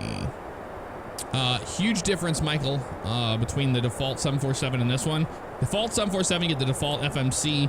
You have very, very limited systems. This is actually based off the real airplane. So it's semi-study or whatever you like. You need to definitely read the manual before you can get up in this thing and start flying around. Whereas the one with X-Plane, you can just start it up and go. So that's the biggest difference is the systems. I got the full package, so it was like $60, I think, but I got it on sale when it was on sale for $45. Is what I paid for this airplane.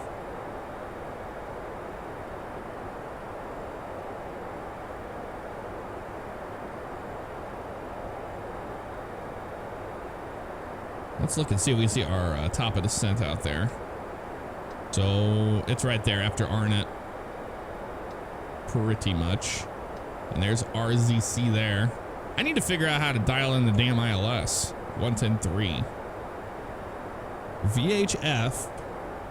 It's comm radios. Nav radios.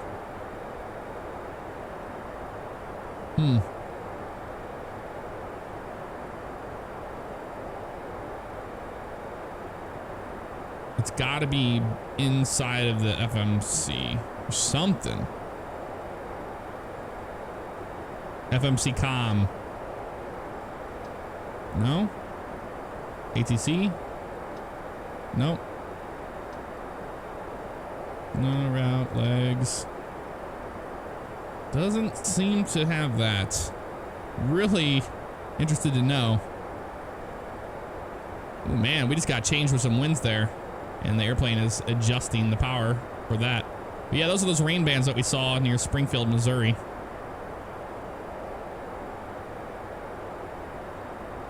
James Stephen Allen, thank you, buddy. Appreciate that. Navrad. Yeah, I thought that's what it was. Aha, you're right, Navrad. I was clicking on FMC comm. Duh. Thank you. VR1, ILS right here. 110.3, 180. It's already in there. I think it auto selects it whenever because we dialed it in, you know. But here's our VOR left, VOR right, ADFs, course here, and the course is 180, right? I think it's 180. Yeah, so it's in park. It looks like it already has it dialed in. Should be good to go. And let's look here real fast. The legs page. So we're almost RZC. We are, what, 160 out? That's our range selected. 94 miles. Yeah. So we're 93 miles to RZC, and then we go 51 miles to there, and then Bossy's 133 away. So the actual runway itself, oh no, it's much longer than that. I see. I have to add all that up. So we got a little bit ways to go still. It was 1:45 in flight time for this trip, supposed to be.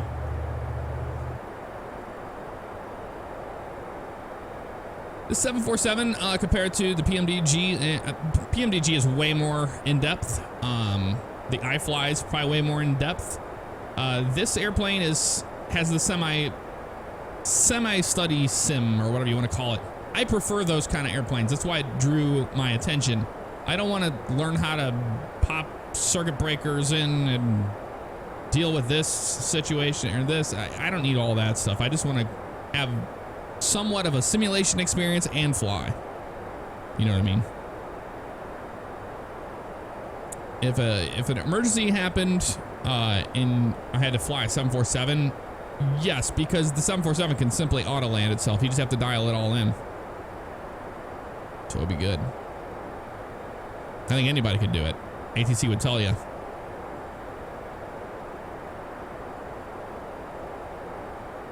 Thank you, James. Appreciate that, buddy. Do I play X-Plane 10 on mobile? I had it on there and I played around with it, but no, I don't use it that often.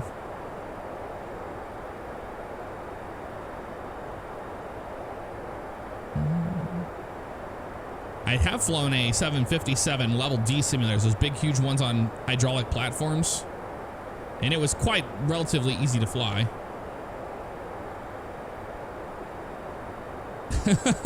Zenith.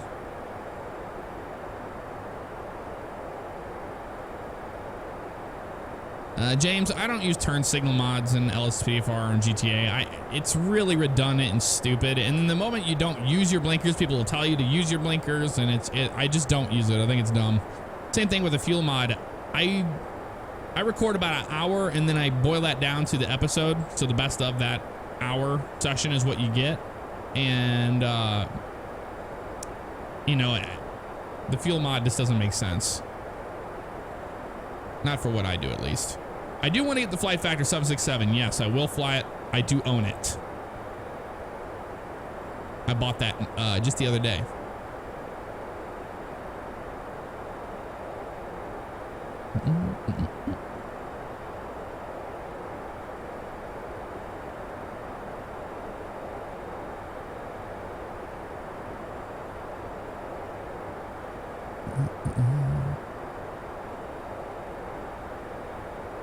Make that left turn to Foxtrot, Sierra Mike, and then we head down to Arnett. So, and then that'll be our top of descent. So we can start planning for that.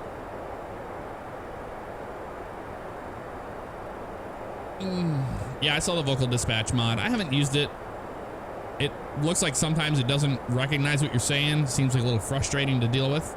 I will probably try it eventually, but I'm on older versions of everything, and like I said, that's why I got to reinstall everything with that. So, Simhog, yes, I have flown a Cessna with a G1000. I have a pilot vlog on this channel that shows me flying the 182 TC, the real one.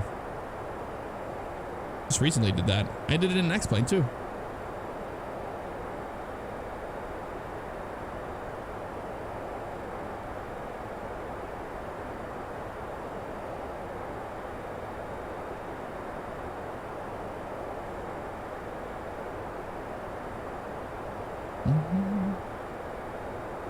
The rains in Dallas are done. Well, we'll find out.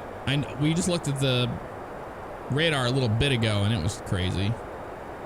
Brad, I know SkyMax is out and I bought it, but I uninstalled it and I'm using Ultra Weather XP. I really like it a lot better. Like it much better.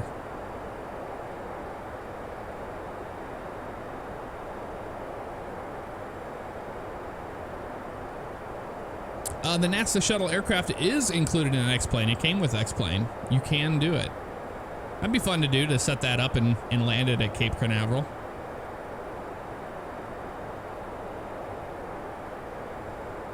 Tomo, tomorrow I do have stuff like that planned for the future. Yes. Not a week per se, but I don't know. But I do have options.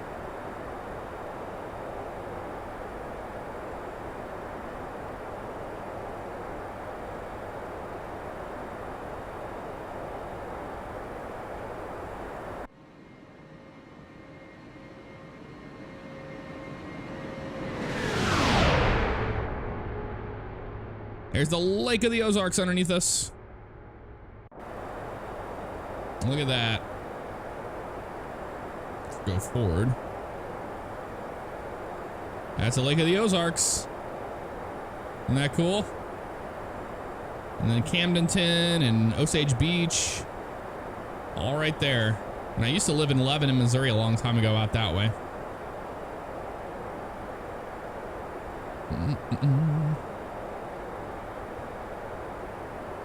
Let's have a look on the outside of it.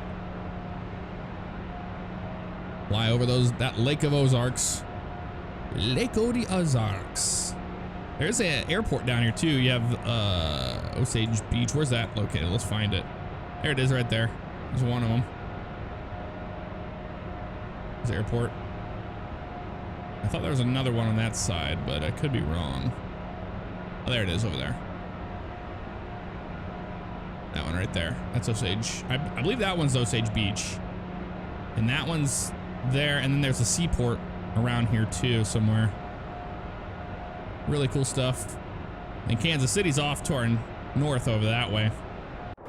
That's where we're at right now.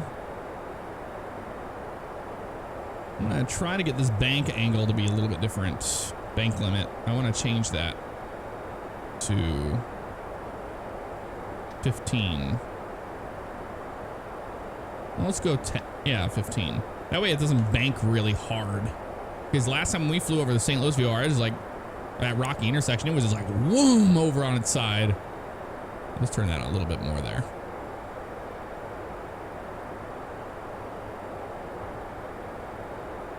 Maybe one day, Zach Mahidi. Maybe one day I'll get to over there to Ireland. There's not a DC-10 on X-Plane. Wish there was. I love that airplane.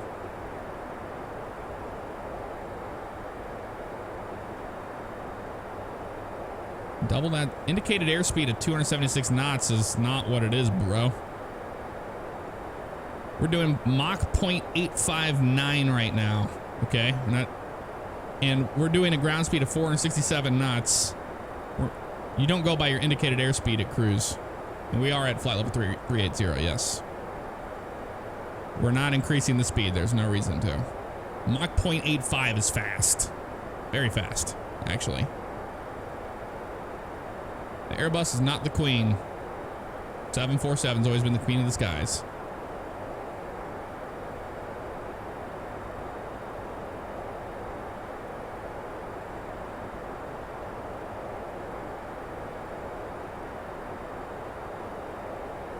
Some more clouds off that way to the south, drawing in.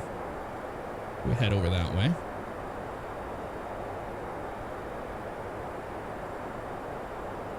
I'm from Holland. Hello, Holland. Hey, RJ.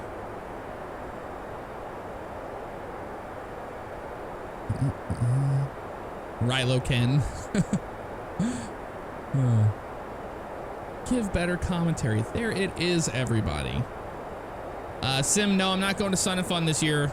Can't make it down there in time. I'm going to Flight Sim Con. I'm doing PAX East and then coming back. And then I'm going to Flight Sim Con. So don't have time to get down there. I wish I did. I would have liked it.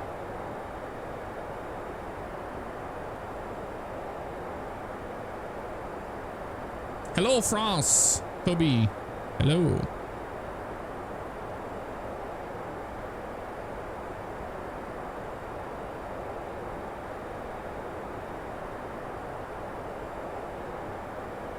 I might do Oculus Rift videos with the new Oculus. The DK2 is kind of tough to record.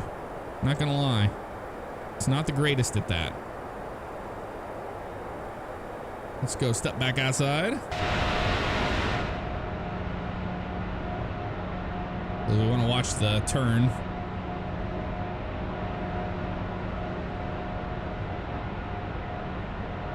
That will be coming up very shortly.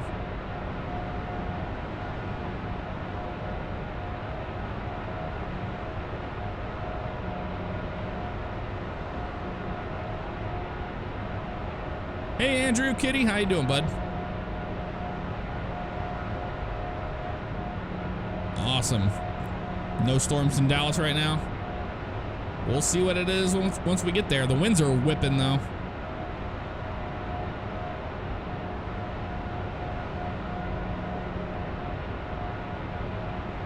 We're just gonna keep on this outside view until we get to RZC, and then we'll watch the turn. That'll be cool.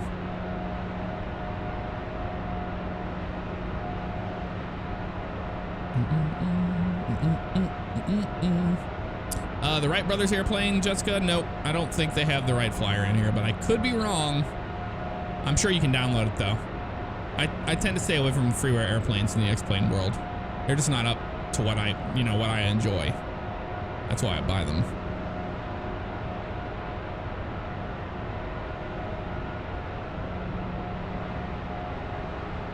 I'm glad you're here, Aiden.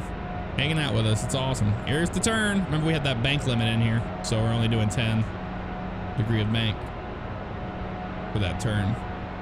Look at that.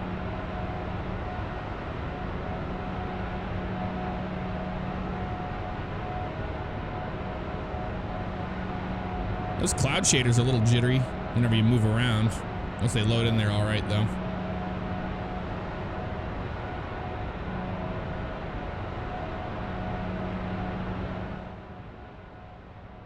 Look at that. Love it.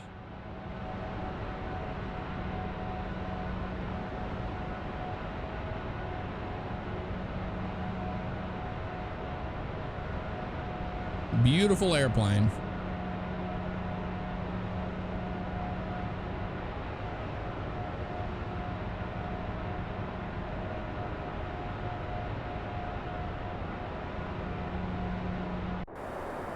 So we're just slowly making that turn there.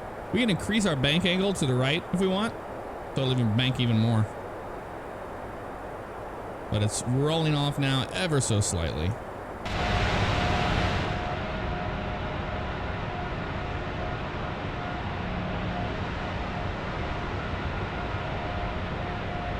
And that's what I really love about X-Plane is look at the lighting of the sun on the airplane. Isn't that amazing? Let's do a flyby. Wow, it's in its turn.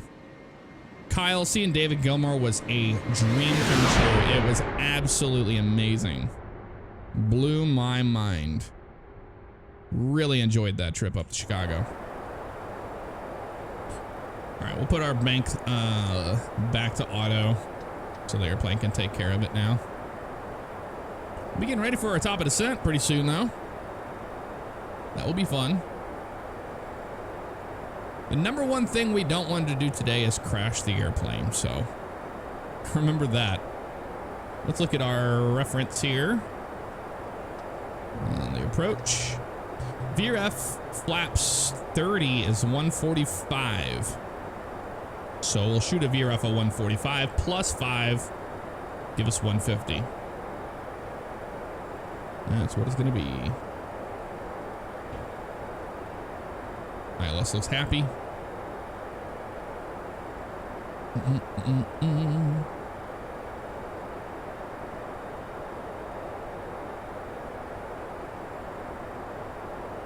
Yeah, Furious, I'm starting. I would just love to feel. I'm really excited about going to PAX, and I know some people might be there. I might get to meet some of them. Be really cool.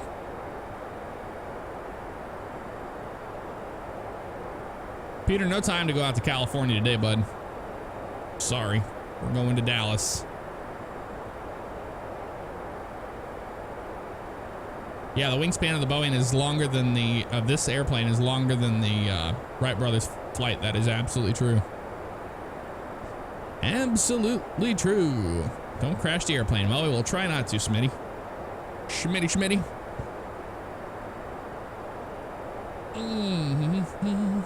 Refuel in flight. I don't think we're gonna be doing any of that today. Killer Cobra, yes, there's a F-14 Tomcat mod for GTA 5. I have done a video on it before. You go to GTA5-mods.com, you can grab it yourself. We get some cloud cover coming up. So we'll fly down here to Foxtrot, Sierra, Mike, and then to Arnett, we'll start our descent. And let's look at our legs here. Arnett's going to be 380, 380. Down to 6,000 will be bossy. So we'll do top of descent. Let's go ahead and plug that in now. We're going to bring that guy down to 10,000 feet. So it will allow the airplane to start its descent.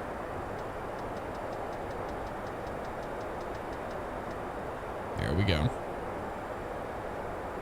Should be in there, should be happy. So once we hit top of descent, the airplane should start its descent down.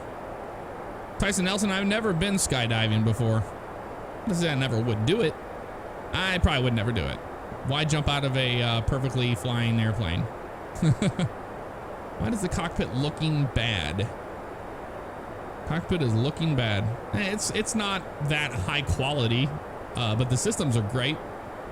But yeah, no, the graphics on this airplane's interior is not too good. I really would love to see them do some more work with that. They have such a great airplane here. I enjoy it. It flies great. Got good systems that I like. But when it comes down to the crude graphics, yeah, pretty bad. I agree.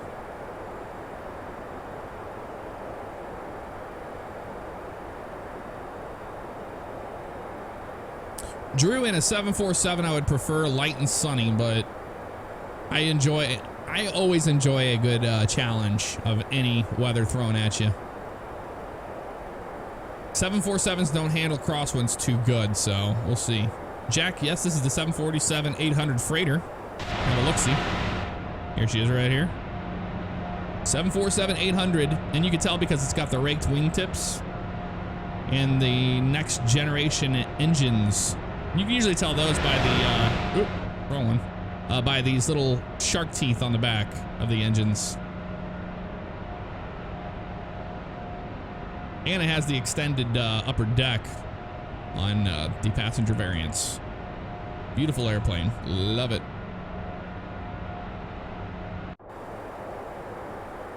All right, almost a Foxtrot, Sierra Mike. Oh yeah, I love me some Coca-Cola. Although I'm drinking Dr. Pepper today. I'm drinking that right now, actually.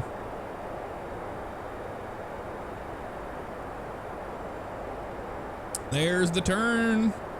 Over Foxtrot, Sierra Mike.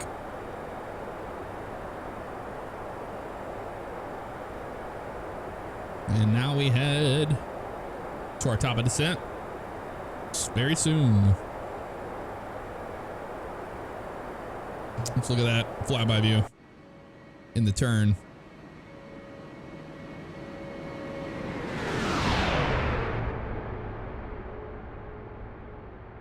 Pretty amazing. You can see that wind just pushing us, because that wind right there is 49 knots right off our right side nose. And you can see the airplane just kind of crabbing into that wind. It looks so cool. Really cool stuff.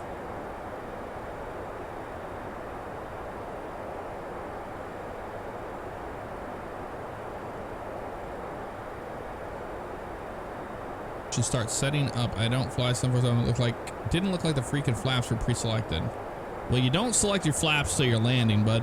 But when you look at this index and you go to the approach, we already talked about our VREF of 145 plus 5 will give us 150, and we already have ILS 110.3 is already pre-selected and 179er on the course. We have a 12,450 foot runway. We got plenty of runway to land on. Alex, thank you for asking. The pets are doing good. Luna loves her castle, her cat castle.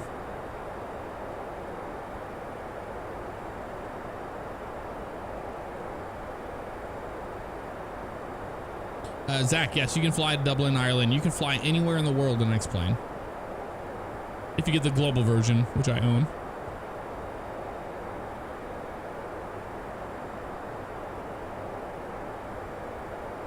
They're not retiring the F-747-800 anytime soon. Pat attention to where you're going. Seems legit.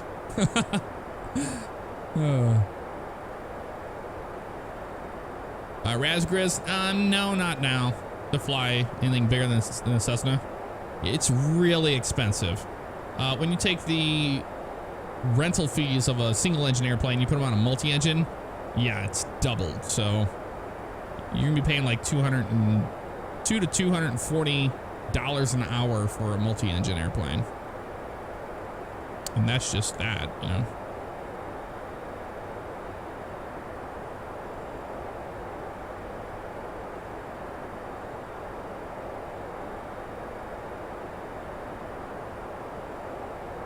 The lower right corner of the speed roll. Let's look.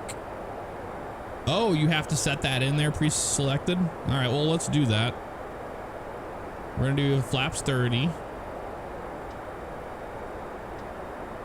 and a speed of 150. You could be very well. I won't take it.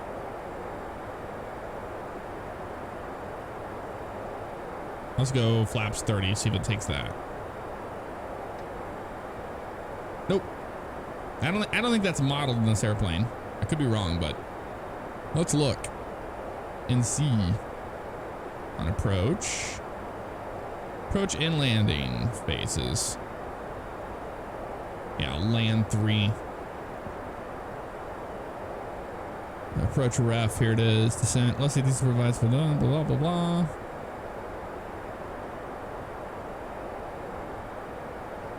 Yeah, it's all in there.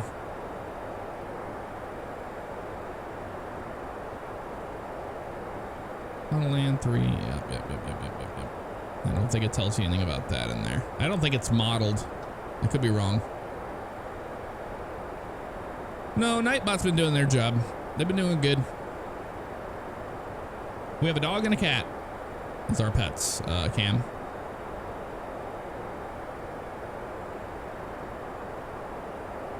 $030-150. Okay, I'll try that. No. There's only 2 slots there for flap. That doesn't make sense.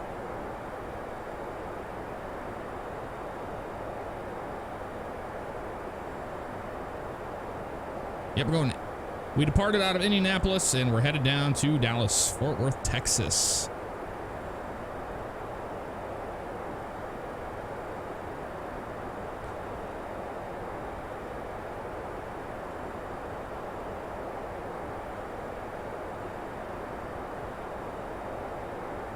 Read what to you? I don't know what that means, Lane. Don't know what that means. Almost to Arnett. We have pre-selected 10,000 feet, so the airplane should start its descent on its own. We might have to add speed brakes for drag. Hopefully the VNAV isn't going to be stupid and just like dive us at 4,000 foot per minute. But you never know. The dog and cats, the cat does not fight, no. They love each other. They actually get along quite well. Quite nice. It's quite nice, actually.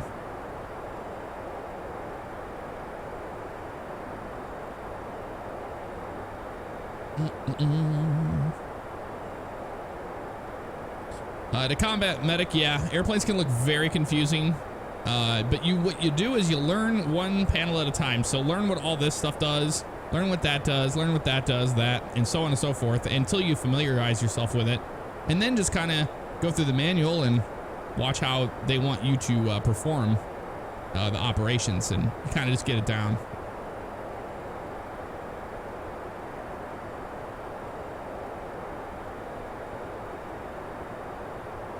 We have 107,000, or I think it was like 107,000 pounds of cargo. We'll just say we're carrying light bulbs for DHL. How about that? Can you land in Area 51? Yes, you can.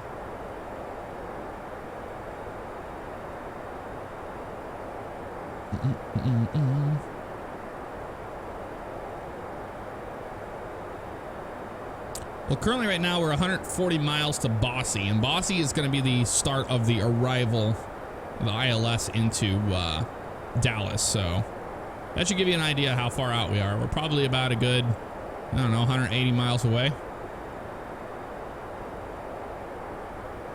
Something like that.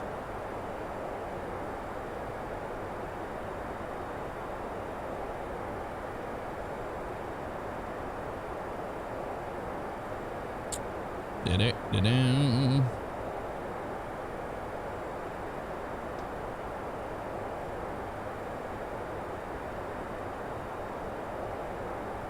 I'm serious and don't call me Shirley. There it is, everybody. All right, our descent has begun. And what is it going to be today? What are you going to give us? 7.4? 1,800 feet? Even though in real life you would crack it open at about 1,000 foot per minute on your initial descent, but hey. Hey, I'm a police officer. Some Arnold there. It seems to be doing about 2,000 feet per minute, 1,800. So that's not terrible. VNAV's a little bit better on the way in this time, it looks.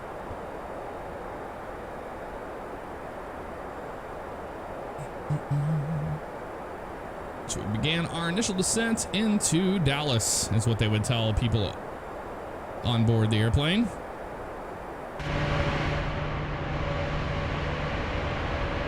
Goodbye, clouds. It's been nice.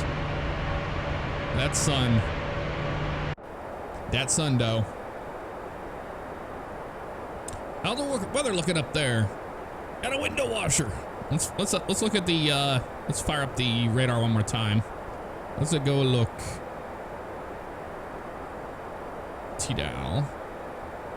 Oh, we got storms popping all over the place here. Let's go with FWS. A little easier to see.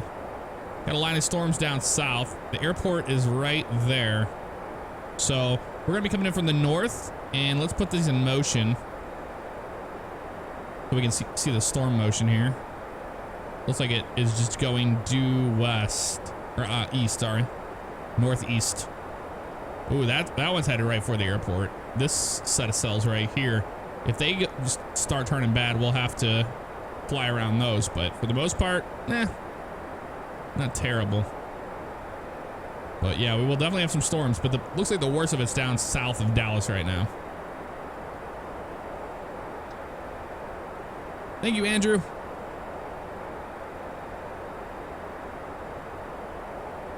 I need more soda, that's what I need.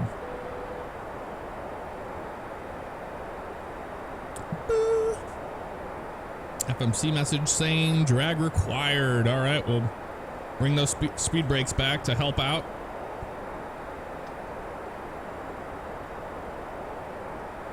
They go to the flight detent. We can clear that. What do we got to caution about? Speed brake extended. Yeah, I know. You wanted it. No need to tell me. There's the speed brakes open.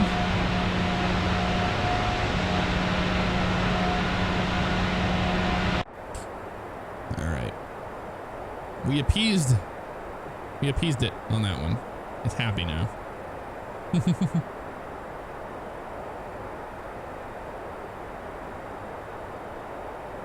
Alex, yes, this will be on YouTube afterwards. If I'm live streaming on YouTube, it's going to go up on YouTube because YouTube automatically makes that a video.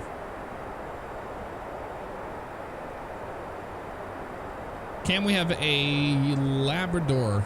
He's a black lab and he's mixed with something else. He's a mutt.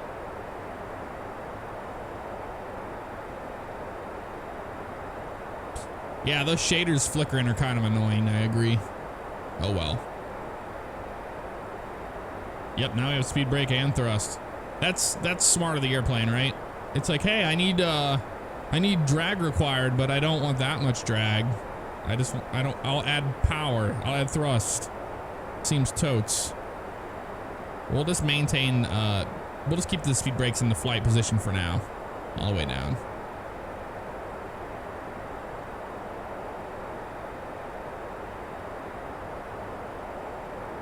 Razgriz, yes, I do. I have an idea for a shirt like attitude indicator next to the Fly With Me logo.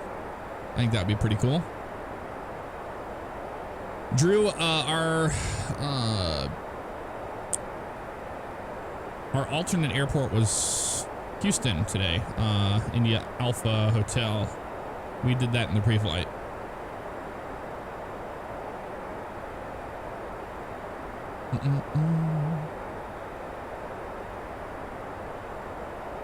Hey Lane, welcome to the channel, buddy. Tyler, I wish I knew what happened at the Daytona iRacing video because YouTube deleted it. They never gave it to me. I don't know why or what happened. So now what I do is with OBS is sorry, when you see the screen flash like that, I'm jumping from monitor to monitor looking at stuff because we need to be looking at our information here. I need to find out what the arrival is going to be in Dallas. Their altimeter is showing 3006, so we'll see about that. And closer to these clouds, it's gonna be fun to fly through these cloud layers. I love doing that. I don't know if this weather radar works. I really don't. I guess there's no way to really know.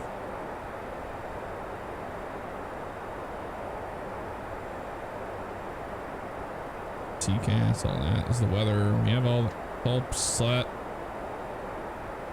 Same stuff, different day. Yeah, I don't know if that works at all. Never seen it paint anything, so that doesn't make sense. There's 300. They're at 27,500, 1,700 feet per minute. So it's a fantastic rate of descent. I'm very happy with the airplane choosing that. Thank you, airplane. That's awesome, Matthew Gow. Thank you, man. Maximus, yes, I will be buying the EG 737. It looks awesome. Very cool, Tyler Candler. Glad you're enjoying America Truck. I do enjoy that simulator. It's a lot of fun. Hoax, these are not that bad. The avionics and the systems of this airplane are not that bad at all, to be honest. And we descend into the clouds. Yeah. Into the clouds we're going. Greaser or bounce landing. BMR with the winds gusting to 22 knots. I'm gonna guess that we're just gonna plant the freaking airplane down on the ground. That's what you do. You don't dilly-dally in winds like that. So we'll do the best we can. Thank you, RJ. I appreciate that, bud. Close to 300,000. It is absolutely insane. Billy, I do love cheesecake. Here in St. Louis, we have the Missouri Bakery, and they have amazing cheesecake. I haven't had it in years, though. I don't have that many sweets here and there, but recently I've been getting the craving for it. Nicole made some chocolate cupcakes, and I think she's gonna be making some brownies possibly today.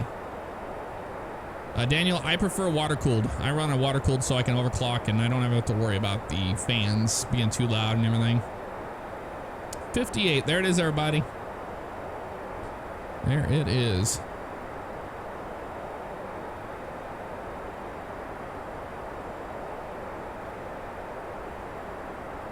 Maximus, yes, I have a PPL. On my channel, I have the flight log.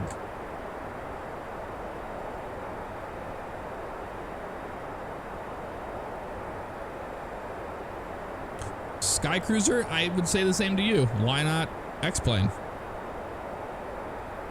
I used to fly FSX. I don't care for it anymore. It's not the simulator X-Plane is. That's for damn sure. In FSX, you can just fly through any weather you want. X-Plane, if you fly through a thunderstorm, it will kill you. Promise you that. Promise you that one.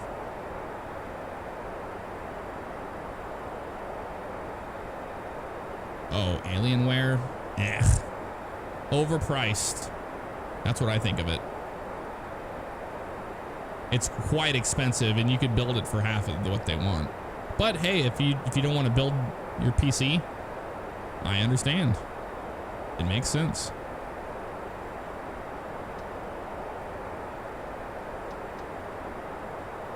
Ever so slowly closer getting to Bossy. 69 miles out. And when we get to these different VORs in the area and their weather stations, it's going to update the weather. That's why you're seeing it do that. Ryan, I don't have my IFR. I plan to get that this year, though. Hopefully, if everything goes well.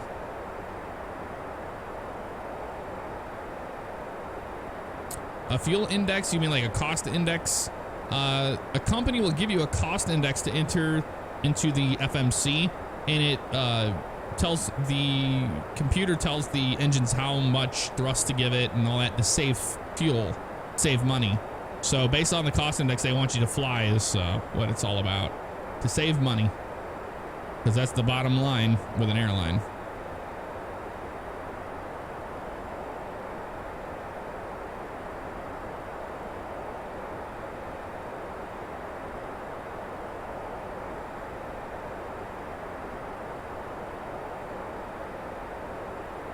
A sandwich named after me, Jessica. I like plain Jane sandwiches. If I go to like a deli or whatever, I get just like turkey, lettuce, and tomato. That's it. With like cracked pepper on it. I don't care for very many condiments when it comes to that.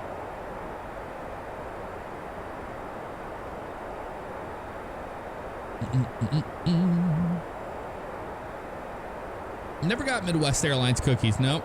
I've had Deltas. I like theirs. Oh, you're good. All right, let's fly through some clouds. I'm ready for the clouds.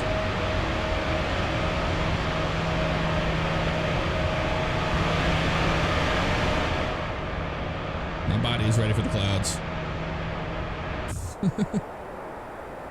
We're not landing at Area 51, sorry.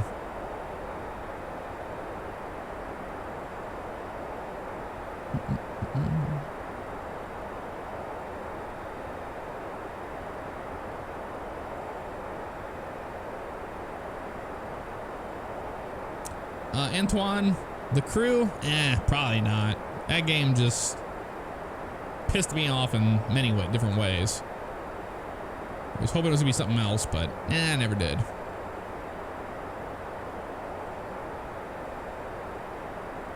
Thanks, Tori.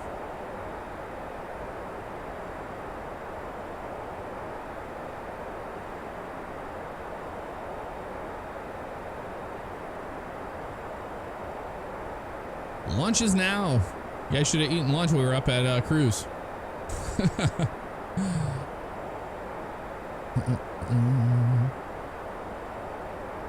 have to pay real money for a plane. Yes, you do. If you want good ones, there's freeware options, but you won't get these kind of systems and stuff.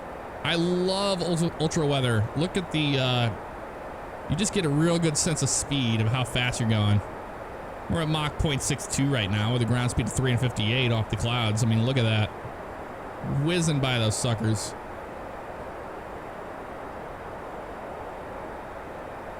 One thing I don't like about ultra weather is in the shader model, you get these kind of like black things, which are like cloud little shadows on the tops. They go away, but from far away, you can see them and they're kind of annoying. I don't care for those too much. Zach Mahidi, just go to scitech.com. In my X-Plane videos, I have links to what I use. I use the Scitech yoke, the Pro Flight yoke system. I use the X55 throttle quadrant with the X55 stick if I'm using Airbus or helicopters. And I use the Scitech pedals for the rudder pedals, the Pro rudder pedals.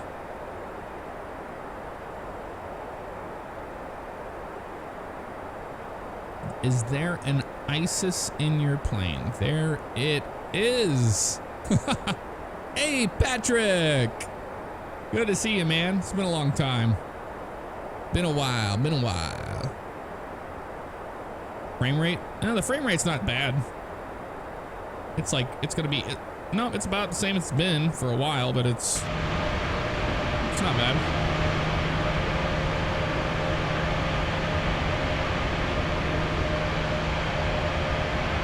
Descending into these clouds. Descend into the clouds, everybody. Still maintaining that 300 knots. I'm gonna keep those out because the moment we put these speed brakes up, it's gonna be like drag required. Although it's only at 1400. Let's see if it does that. Let's see what it does here.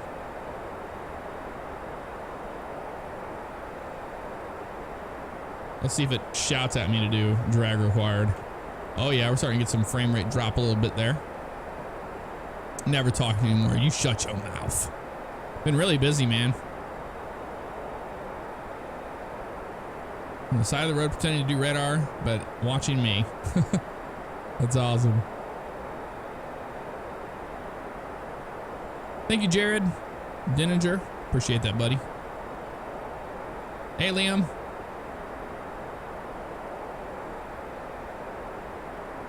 All right, VNAV path's looking good. 14,000 feet. We're under 18,000. We can put 3006 in our altimeter.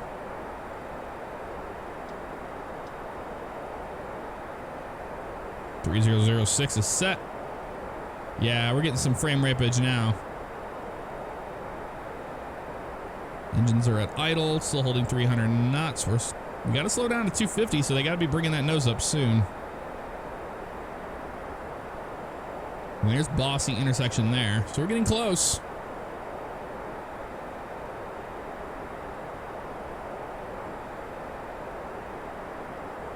Yep, we can get a radar update. Let's look at it. Looks like the storms are to the left, so they might be blown through on top of us by the time we get there. But this stuff's all south of us, so it's not too bad. We'll wait and see. See a little bit of flyby action here. Yeah, that frame rate is a dropping with all these clouds in this area. Unfortunately.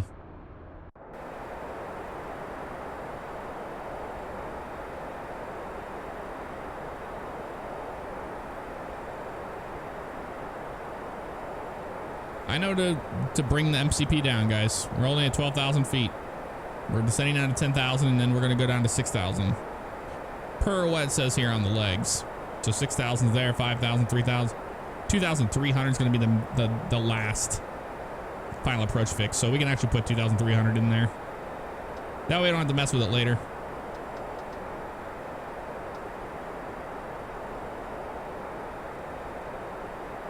$2,300 is set. So it should be right there on that line. According to that. Man, come on with the frame rate. Bring it back. Bring it back to us. We're getting killed here. The clouds.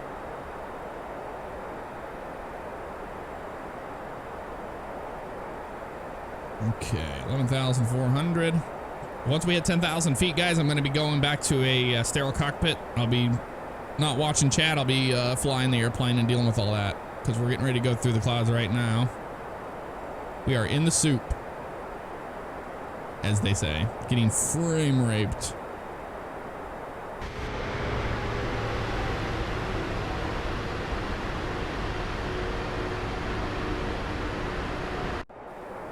Yes, we are.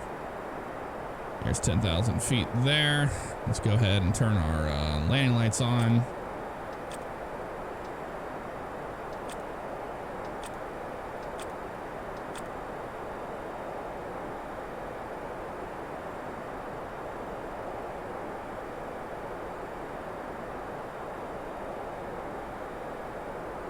Seat 40 with peanuts. Alrighty. Let's get ready for our arrival into Dallas.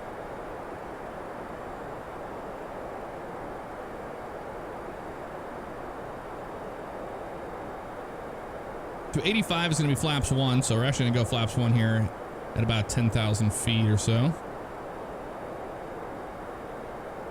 And flaps 5 are 265. We'll go flaps 1. That's going to help out with the descent a little bit without increasing too much speed. There's the lake.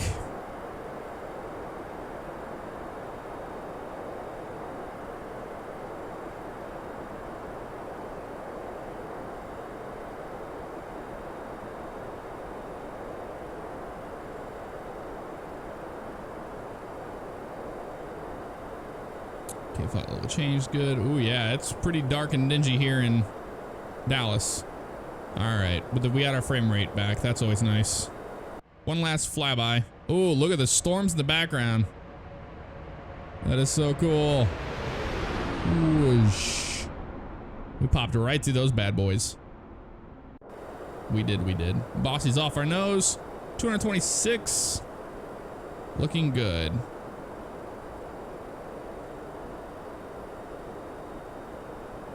Okay, VNav selected the LNav. As far as we know, everything else is going to be happy on the NavRad. 110.3, 1717A pre-select. So it's got it in there. Should be able to pick it up.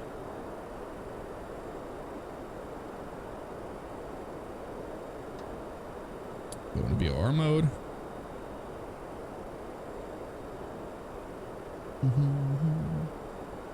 Airplane slowing down nice and easy here. There's going to be VREF right there in the green. That's what I love about the 7.4. It really gives you a lot of information. That's for sure. That is for sure. So we blew past those storms and now we're heading into Dallas now. Those other storms are just off to the west, and we'll find out what that does once we get there. Hopefully they're not going to be on top of us on short final. That would be nice. Winds are 193 at 23. Altimeter 3006 is set. Speed's at idle right now. Maintaining about 200 knots or so. If we look on our legs page, we can see everything that's doing. 205 knots at Bossy. And so on and so forth. So that's what they want.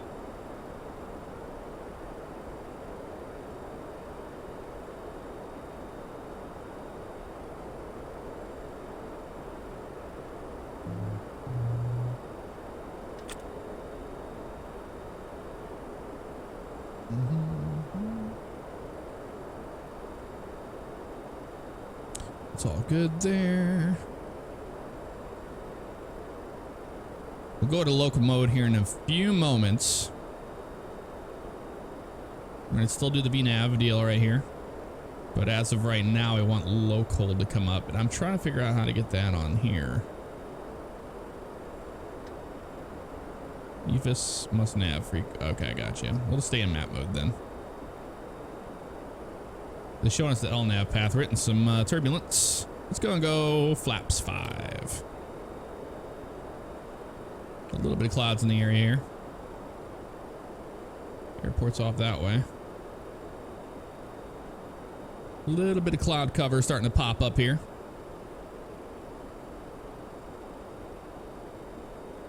Yeah, a little bit of turbulence for sure.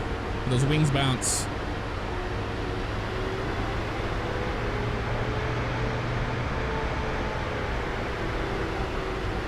That's what I love about X-Plane. Realistic physics.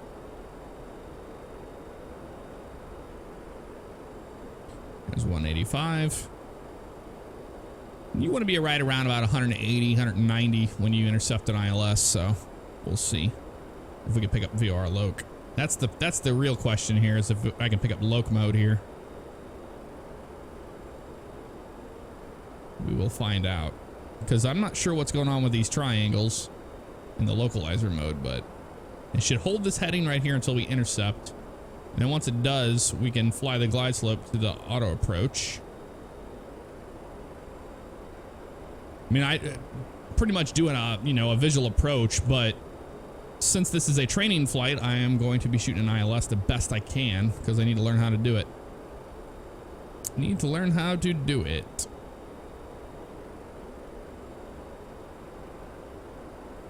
And let's bring our range in a little bit more so we can see how close we are to Bossy, which we are very close, 2.5 miles and closing.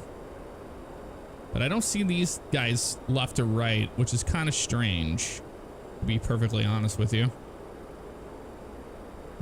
Double check why it would not pop up. We have loc mode in, altitude set for VNav. Oh, LNav's on, that's why. All right, there's that. If I turn off LNav. No, it's on loc, so it's picking up the localizer for the most part. I'm going to go ahead and arm the approach as well, so we can start dialing this baby back. Arm the approach. I want to see if it's going to do that. Says loc there, VNav path. I don't see glide slope. All right, we're lining out onto the runway.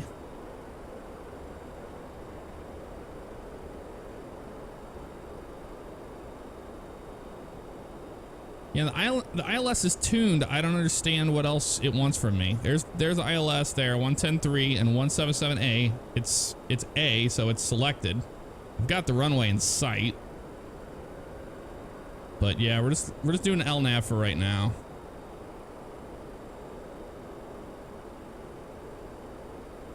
I don't know why it's not doing it. We have approach selected. It says localizer there.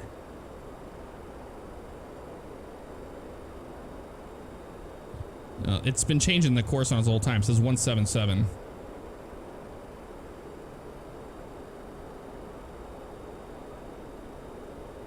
Beats the hell out of me, that's for sure. But we're descending down to 2,300 feet. We have a little more time to go.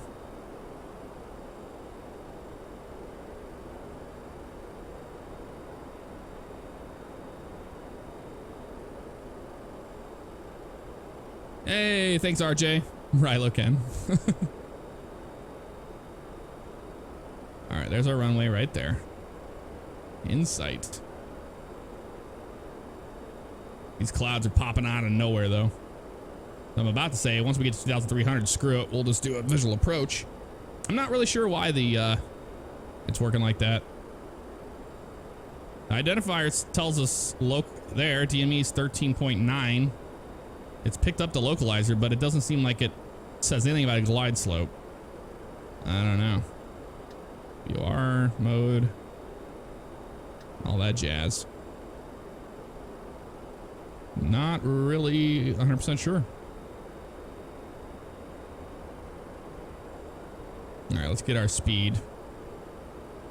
Already turn VNAV off here in a second. I think it's because those guys are on. Not really sure. That's awesome, Jamie. All right, gear down. Let's go turn you off. See, I can't get these guys to turn off. That's so strange. I have the airplane.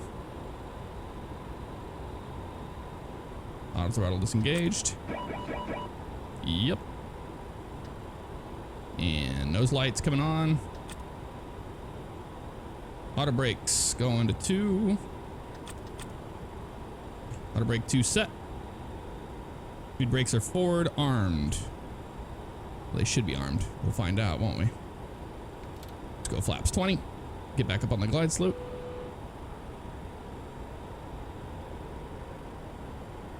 Add that power back in there. This is a big mama jama. Let me tell you. Big airplane. Yeah, it doesn't look like it has much of a glide slope showing up on the PFD. I'll have to look into that. It's all good.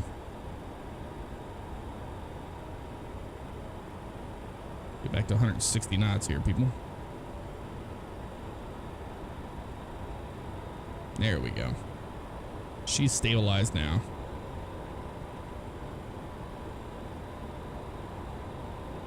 There we go. Now it'll drop the nose down for us a little bit.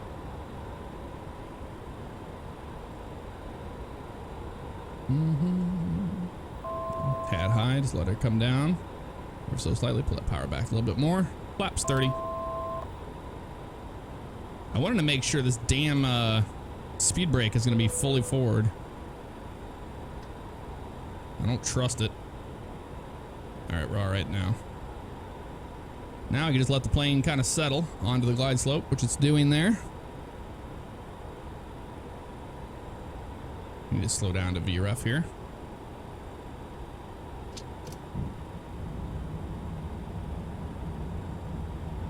Why is it putting the gear up, you stupid thing?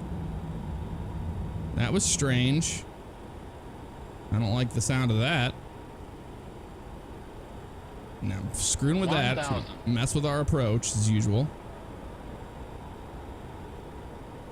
Dumbass thing. Gear down. Gear just like, nope, I'm going back up. We're landing. Yeah, seems totally legit. Stupid thing. Winds are only in 13 knots off the nose. That's not too bad. All right, there.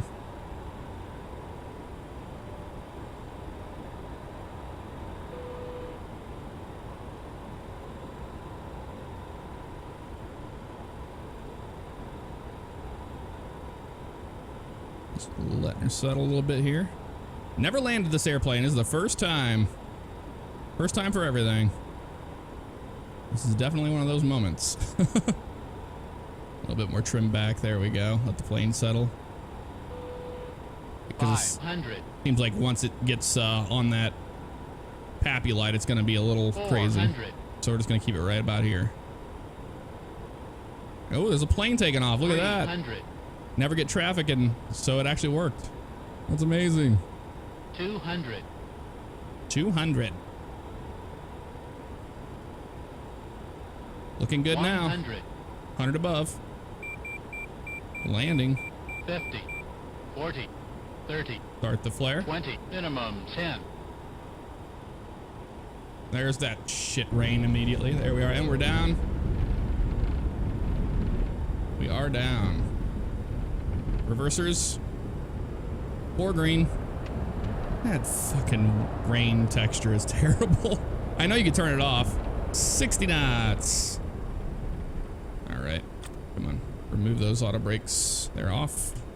Oh, we gotta turn that trash off. That was in the options, remember? Where's it at? Hide rain effects. Bam. They are terrible. All right, we're down, guys.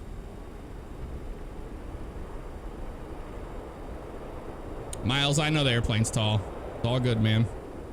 Oh, those were still in reverse. I'm not really sure what happened with the, what'd you call it? With the ILS. I'll have to look into that, but it was good. Let's watch that landing, shall we?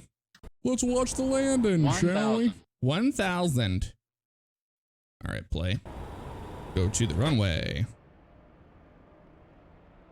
Over this way, it'll be nice. This is probably gonna be good here. About right here. Let's watch this landing.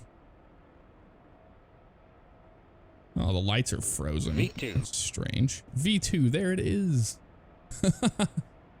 Thanks, guys. Not bad for my first landing in it. Usually how the bigger they are, the easier they are to fly. Or to land, at least. Yeah, it's strange the lights are, like, frozen on that. It's all good.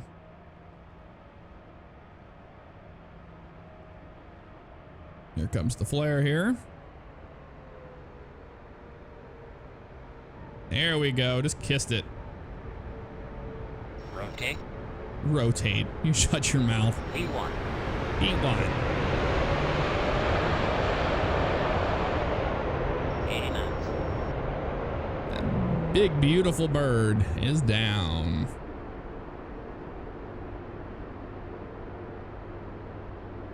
Not too shabby, if I do say so myself. All right, let's clean up the airplane. Flaps come up. I need to find out where the damn cargo runway is. Airport. Here. Because I did not know. We're going to take this high speed off here, though. Bring our flaps up.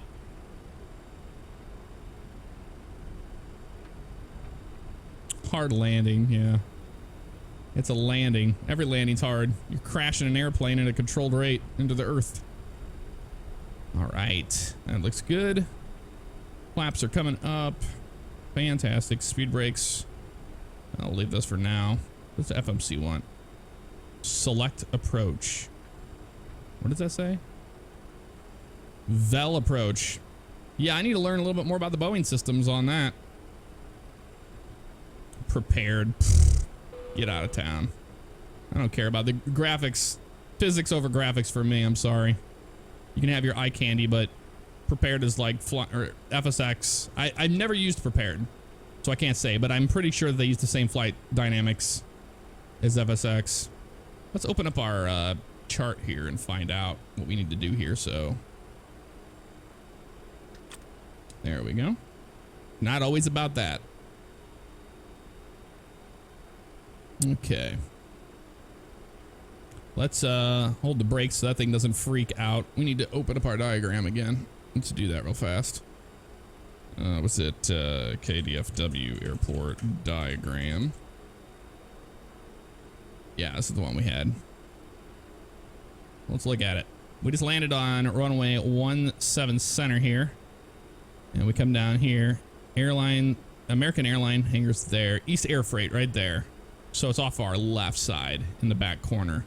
That's the west cargo, but we want to go to the east. So that's what we're going to do. So we'll exit here and we'll cross back over and go back that way. Add a little bit of power there. We can turn off our landing lights.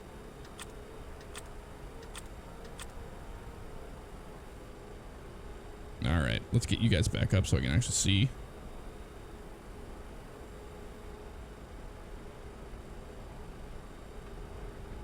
There we go. And taxiing in we go.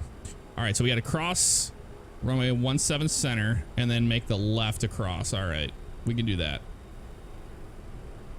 Fairly confident we can do that. I don't know why these lights wouldn't go out. That's so strange. Look at that. It's just dumb. Take off, go around, alt. Need to learn a little bit more about that, that's for sure. We'll do a taxi back. This is a freeware scenery too. This is not a payware scenery, so it's not spectacular by any means.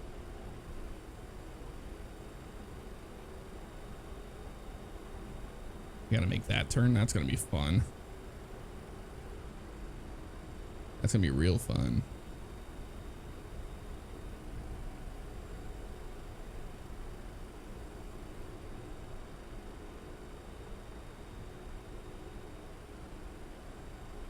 I'll let you see it from the outside view.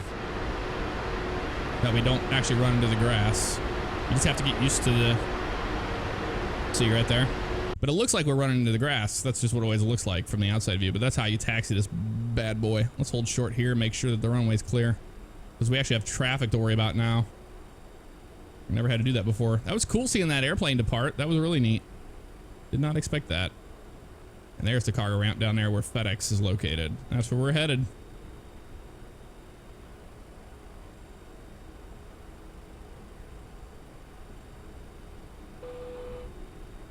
What now?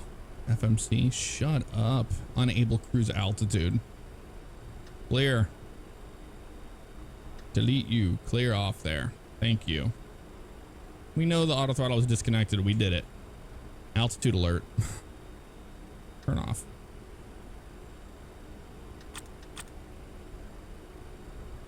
Interesting. All right, so let's go ahead and start the APU.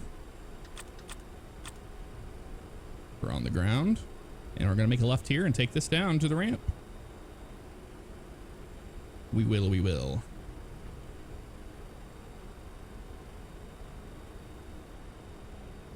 Make sure we have enough room. Nice, 90 degrees.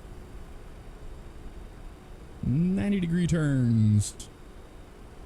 You just kind of know that the nose gear is underneath your cockpit, so that's what you base it off of. You see, like right here, so if we go on the outside view, look, it's a perfect turn.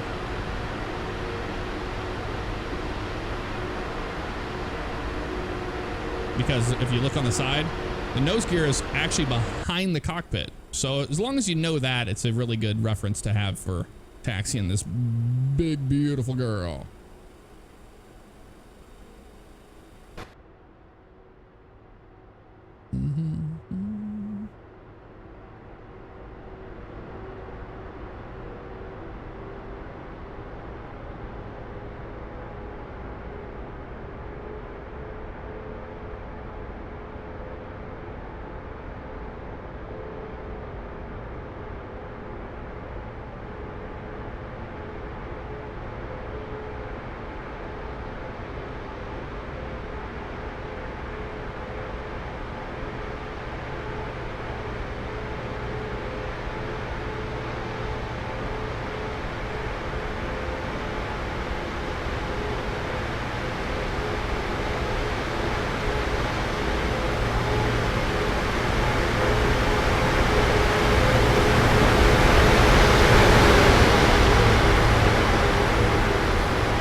All right. A little loud out there, but sounds awesome. When did you hear the sounds? going to get that little coffee shop. Yeah, so I just need a little bit more work with the, it's basically just hands-on stuff. So I just need to do more flights in the plane to get used to it. But I need to work on the ILS side of things. Because we definitely did not pick up the ILS. And it was something to do with, I just didn't select the approach or something happened.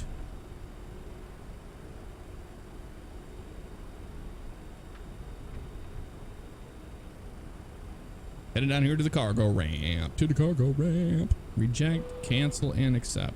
What is all these FMC messages? Shut up. Unable to cruise altitude. I'm not asking you to cruise altitude. I'm not asking you to. Thank you. Goodbye. Yeah, that was a fun flight down to Dallas today. I enjoyed it. The winds died down a little bit. Billy, yes, this was the inaugural flight in the 747-800. I have never flown this airplane before, so it's a very first for me.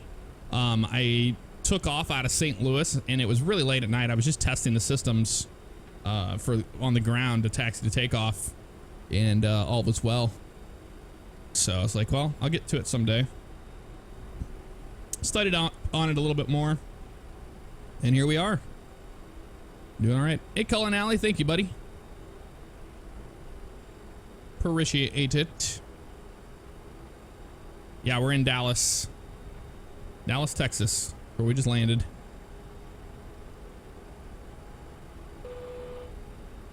Oh, shut your mouth. I'm sick of that FMC message. I'm not asking you to do anything. We'll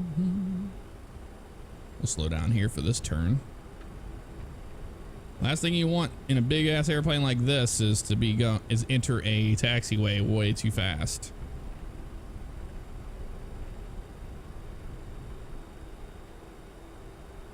So remember, we have that nose gear behind our seat here, so we need to go swing all the way out for it.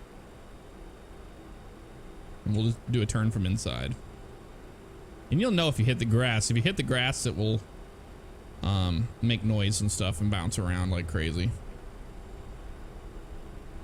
That's a standard turn there. That was pretty good. We'll park on the right side. How about that?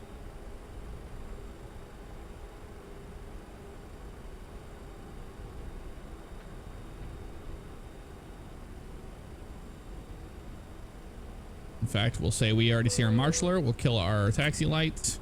And let's put ourselves in that position. Let's do that with this. We want to be over here at this ramp. Right here will be a good spot. We'll do the marshaller view for the taxi in.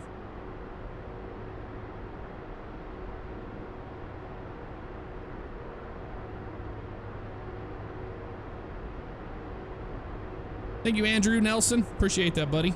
Glad you enjoyed the flight.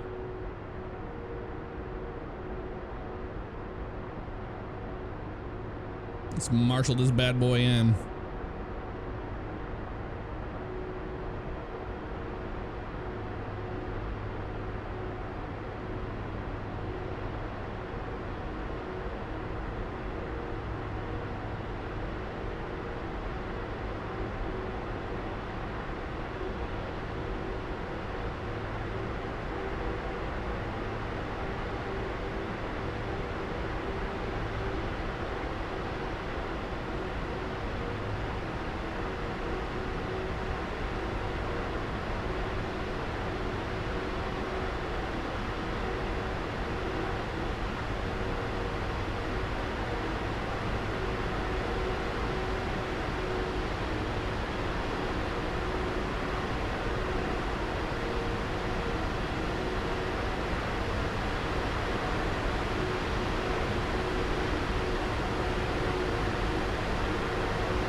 right. Let's go ahead and pull the parking brake. And we will shut the engines down after we get the APU on bus here. Auto available. Put that on the APU. Down they go. And beacon light comes off. Right there. Whoop. Bam. Nope. Off, please. There it is. And then, whoa, after we get frame raped here, we're going to go ahead and get the people out here. Oop. We're in that building. That's never good. Never a good sign when you see that. All right, let's go ahead and open up plugins. We'll go ground handling and control panel. I'm going to do chocks. We'll do it. Not worried about GPU or fuel. Van, we'll get those guys out. We'll get the stairway out here. Belt loaders can come out. Loader 2, is it? I think it's loader 2. Loader 1. I'm trying to think which one is the nose. I don't want to get that one. They're closing the door on them. That's always nice. We'll find out very soon. Because we don't want to work on the nose. Those are for the bellies. There. Cargo doors open. They're pulling up to the airplane. We have more loaders. I'm trying to find out which loaders. C2 maybe? I think it'll be, yep, it's this one. Because I don't want C1. C1 will give me the open the nose cone, and we don't want to do that. We're going to be unloading right here. And I'll let you guys get to watch this. It's pretty awesome. Pretty cool to see. Here's a K loader. I've actually, this is what I used to drive at my old job. I used to drive this big bad boy. And you drive it over and you hike it up there. And I've actually pulled them up on 7.4s before. I've used them on 747s. All sorts of different stuff. So we'll see them show up and start. Look at this. They're already starting to load the plane over here. They got the beacon light on and all that good stuff. Pretty amazing, to say the least. To say the very, very least. There's the mechanics van. There's that. Stairs for us to get out. Pretty darn cool stuff. And then this is where they actually will load the plane. Or like, it's supposed to be unloading, of course. But these are actually all, yeah, ghosts. Actually, there he is. He's bringing up the bridge now. You bring the bridge all the way up to there, and then this is the elevator. And so these little tugs come by, and they drop off you put the freight onto it. The elevator raises up to the bridge, and then you bring it into there, and it's a huge roller system in there. Yeah, like that. So called a ULD, a unit load device. Let's see if I can show it to you. There it is there. They're going to be loading the plane, even though we're unloading it technically. But really cool stuff. You wouldn't open the nose here, mainly because it's not that much room next to that. Oops, somebody's taking off. Who is it? Or just somebody just landed. Oh, an MD-80 just landed. That was awesome. I heard it. It's so cool there's actual air traffic now, you know? Normally don't get that. Well, guys, I hope you enjoyed. Thank you so much for coming out and hanging out with me on this wonderful Saturday. I hope you enjoy the rest of your weekend, and I hope you enjoyed the flight. Thank you guys so much once again. I'll see you all very, very soon. Take care.